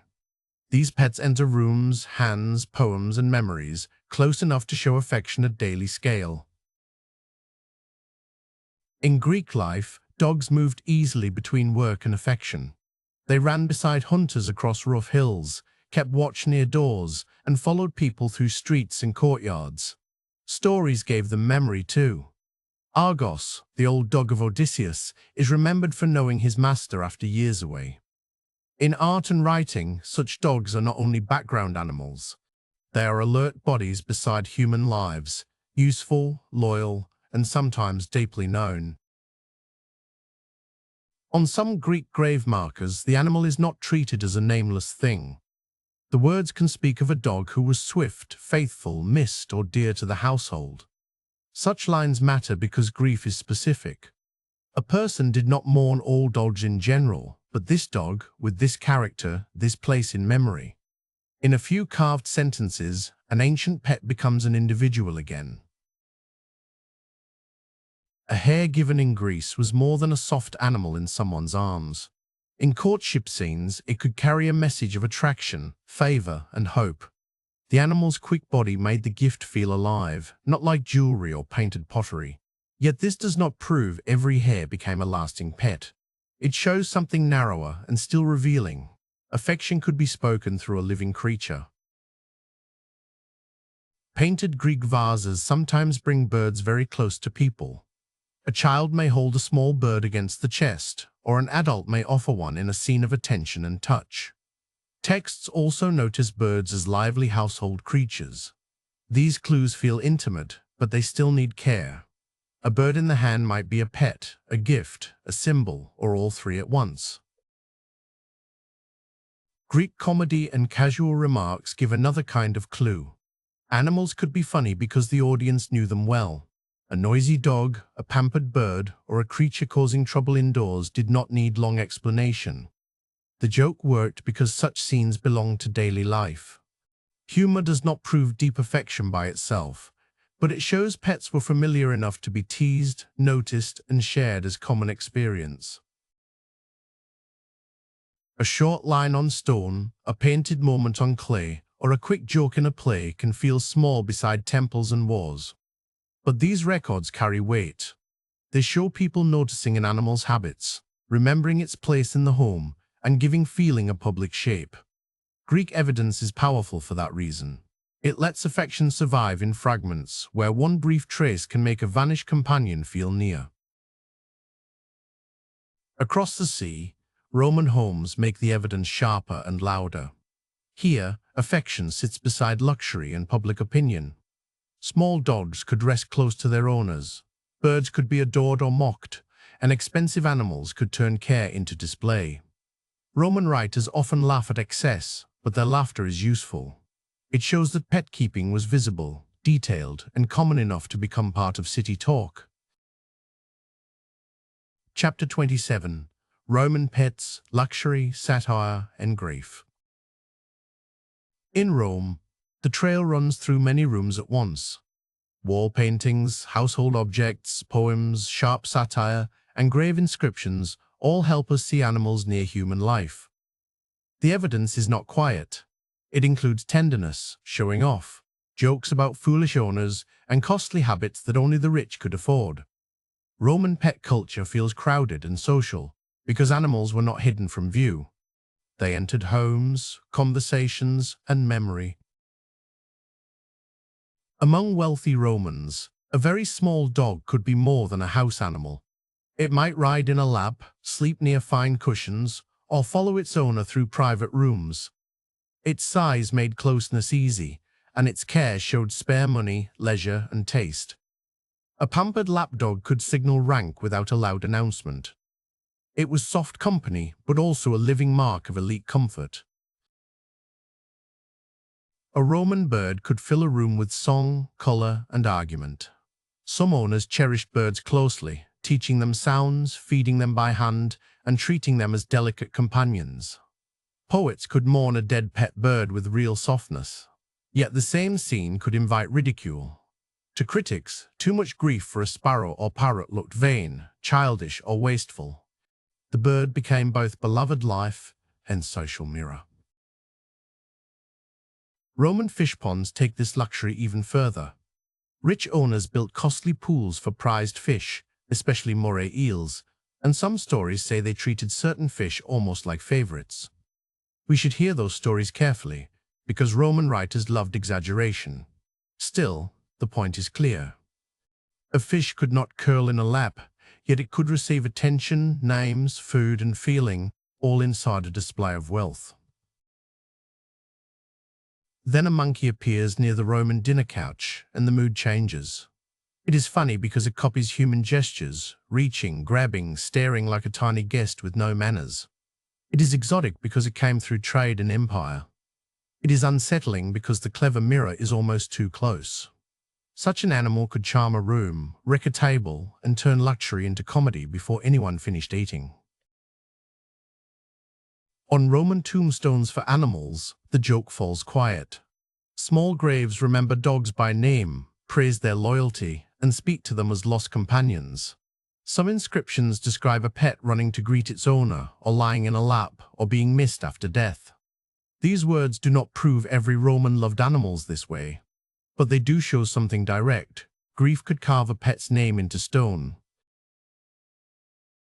Roman mockery matters because jokes need a shared target. A writer could laugh at a woman mourning a bird, a rich man fussing over fish, or a guest showing off an unruly monkey only if listeners already knew these habits. Satire bends the truth, but it does not start from nothing. Behind the insult, we glimpse a visible culture of pets, luxury, attachment, and public judgment. A Roman pet reaches us only after passing through someone else's voice. A poet mourns it, a satirist mocks it, an owner buries it, a painter places it beside a chair. Each act changes the animal into a story. That is why the trail is moving, but never simple. To follow ancient pets beyond Rome, we must ask not only what people kept, but how memory chose to keep them. Chapter 28. How we know. Evidence and misreading. After so many vivid animals, the ground must stay firm. An ancient collar is proof that an animal was restrained or marked. It may suggest care, but not always love. A burial can show special treatment, yet its meaning depends on place, ritual, and body. Art, bones, and words are clues, not open windows. We rebuild these pets carefully, one fragment at a time, leaving room for doubt. A skeleton can speak in a quiet, exact way. Teeth may show age. Healed breaks can show that an animal survived injury, perhaps because people fed or protected it. Chemical traces can hint at diet. The position of the body can reveal burial practice, and worn joints can suggest work. But bone stops at the edge of feeling. It can show care given to a living body, not the whole heart behind it. A painted animal is less exact than a bone, but it can reveal another kind of truth. Artists might show a real dog, bird, monkey, or gazelle that lived near people. They might also show the perfect household, the noble owner, the sacred sign, or the dream of control over nature. A leash, perch, or lap can matter, yet art can flatter, symbolize, and imagine. We read it as evidence with a careful eye. Writing adds another filter. Ancient authors could praise a favorite animal to honor its owner, or mock one to attack luxury. A story about a clever parrot, a spoiled dog, or a sacred creature may be partly memory and partly performance. Many surviving texts also come from educated and wealthy people, so poorer households often stay silent. The words are precious, but they speak with purpose, audience, and bias. Our labels can make the past look too neat. One animal could be food, wealth, holy sign, and familiar presence in the same life. A calf might be raised with care, then offered in ritual. A peacock could delight a household while also proving status.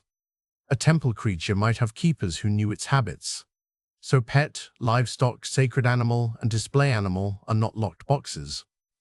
In ancient worlds, they often touched. Across these many examples, the same shapes keep returning.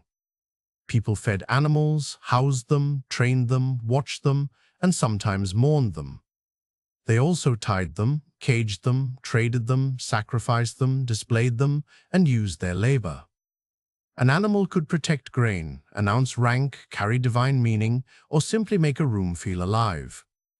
The pattern is not one feeling, but a braid of need, belief, power, and affection. Wonder works best when it stays honest. Ancient animals were not all cherished in the way many pets are cherished today. Some were adored, some were useful, some were feared, and some were trapped inside systems of wealth, ritual, or display. Still, the strange closeness matters. When people made space for another living creature, they left us a question that is both careful and warm. What did this animal mean to them? After all these cautions, one thing still reaches through. A person lowers a bowl, ties a collar, repairs a cage, or pauses beside a grave. The record cannot give us every feeling, but it shows repeated attention. Ancient people lived with animals as neighbors, helpers, symbols, burdens, and companions. That shared daily nearness is the thread we can follow from broken evidence into something deeply human. Chapter 29. Why ancient pets still feel close. The distance is real, but the gestures are easy to know. Someone chose a name instead of a number. Someone saved scraps for a waiting mouth. Someone watched a bird turn its head, a fish rise in water, or a dog sleep by the door. And when an animal died, someone may have marked the loss. These acts do not erase ancient difference. They let us recognize a feeling across time. What makes these traces powerful is not only that an animal existed, but that it could be remembered as itself. A carved name, a small epitaph, a joke in a poem, or a careful image can turn a dog, bird, monkey, horse, or fish into more than a type. It had habits, looks, moods, and a place in someone's mind. Ancient pet history becomes clearest when the animal stops being generic. Closeness often came with a boundary. A cage let a bird sing indoors. A pond held fish where people could admire them. Gardens gathered deer, peacocks, and tortoises into planned beauty. Collars marked dogs as known, while stables organized the lives of prized horses. Menageries made empire look alive. In each case, care and control were joined, showing affection, status, labor, and power inside the same human choice. At the largest scale, animals could make rule visible. A king's lion, an elephant in procession, or rare birds sent as tribute showed reach, wealth, and command over distant lands. Yet the same ancient world also left quieter signs: a pet's grave, a remembered name, a line of grief. Between palace display and private mourning, we see the full range of these bonds, from public power to a loss felt alone. A crocodile with ornaments, a cricket in a tiny box, or a monkey at a banquet can seem strange at first. But each one belonged to a setting that gave it meaning. Sacred ponds, courtly rooms, trade routes, gardens, and working homes shaped what people valued. Once we see the place around the animal, the odd choice becomes less distant. It becomes another way humans tried to keep life close. No single ancient attitude explains all these animals. A poor farmer, a temple priest, a royal hunter, and a child in a courtyard could meet the same creature in very different ways. Place mattered. Species mattered. Religion mattered. Wealth mattered. Wealth mattered. A sacred animal was not automatically a pet, and a working animal was not automatically unloved. Ancient people did not share one view of animals. They lived inside many overlapping worlds of meaning.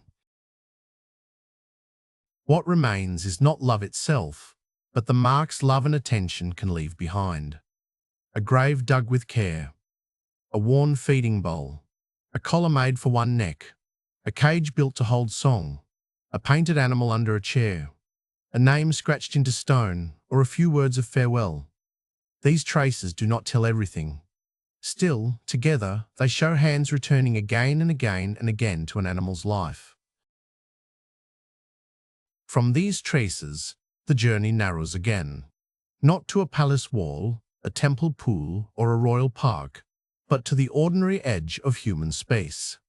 The record is broken, and the room beyond it is half lost. Still, the pattern is clear enough to follow. Someone noticed an animal, fed it, watched it move, and made room for it near daily life. Chapter 30. Closing Payoffs. The Ancient Pet Beside Us. At the edge of an ancient room, human and animal life met in a simple way. A paw crossed a sill. Wings stirred near a courtyard wall. A small body rested where smoke, voices, grain, and footsteps gathered. The threshold was more than an entrance. It was the line between outside and inside, wild and familiar. Beside it, an animal could become part of the household world. Now the small shadow returns, moving through the whole story.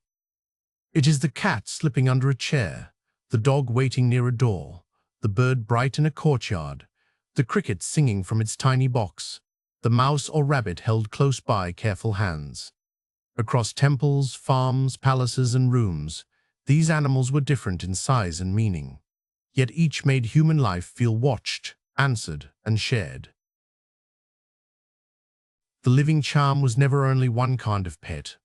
It fluttered in doves and parrots, sounded from crickets and cicadas, gleamed in scarab symbols, and breathed in sacred creatures kept with awe.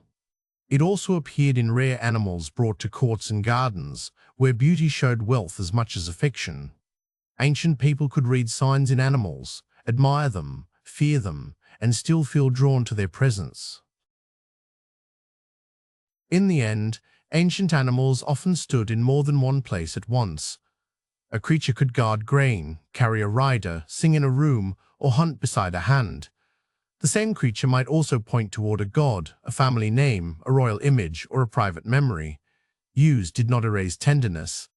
Sacred meaning did not prevent daily care. Love could grow through work, ritual, watching, and repeated attention. Their strangest pets should not make ancient people look foolish. A monkey at a banquet, a sacred crocodile, a cricket in a carved box, or a gazelle in a garden, each belonged to a world with its own rules. These animals could show rank, bring sound, mark devotion, or display distant trade. Some came through capture and hard labor. Surprise, then, teaches difference, not empty novelty, but values arranged around living beings. Still, we must leave space between their world and ours. A grave can prove care, but not every feeling. A painting can preserve a scene or stage an ideal. A story may remember love, mock excess, or turn an animal into a sign. Ancient people did not use our categories in our way. Respecting that distance does not cool the story. It makes the closeness we can see more honest.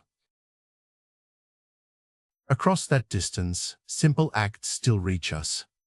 Someone filled a bowl, tied a collar, opened a cage, cleaned a stall, or paused to watch scales, feathers, fur, and bright eyes. Someone gave an animal a name, then felt that name become heavy after it was gone. The old records are broken, but not silent. In them, care becomes visible, and ancient hands feel briefly near our own. So picture the ancient world with its animals still beside it. A dog waits near a doorway. A bird calls above a courtyard. A slow creature crosses warm stone. Hooves sound beyond a gate, while insects sing from small hidden places. Beside temples, markets, farms, and palaces, animals added motion, noise, need, and feeling. They made ancient life less distant and more alive.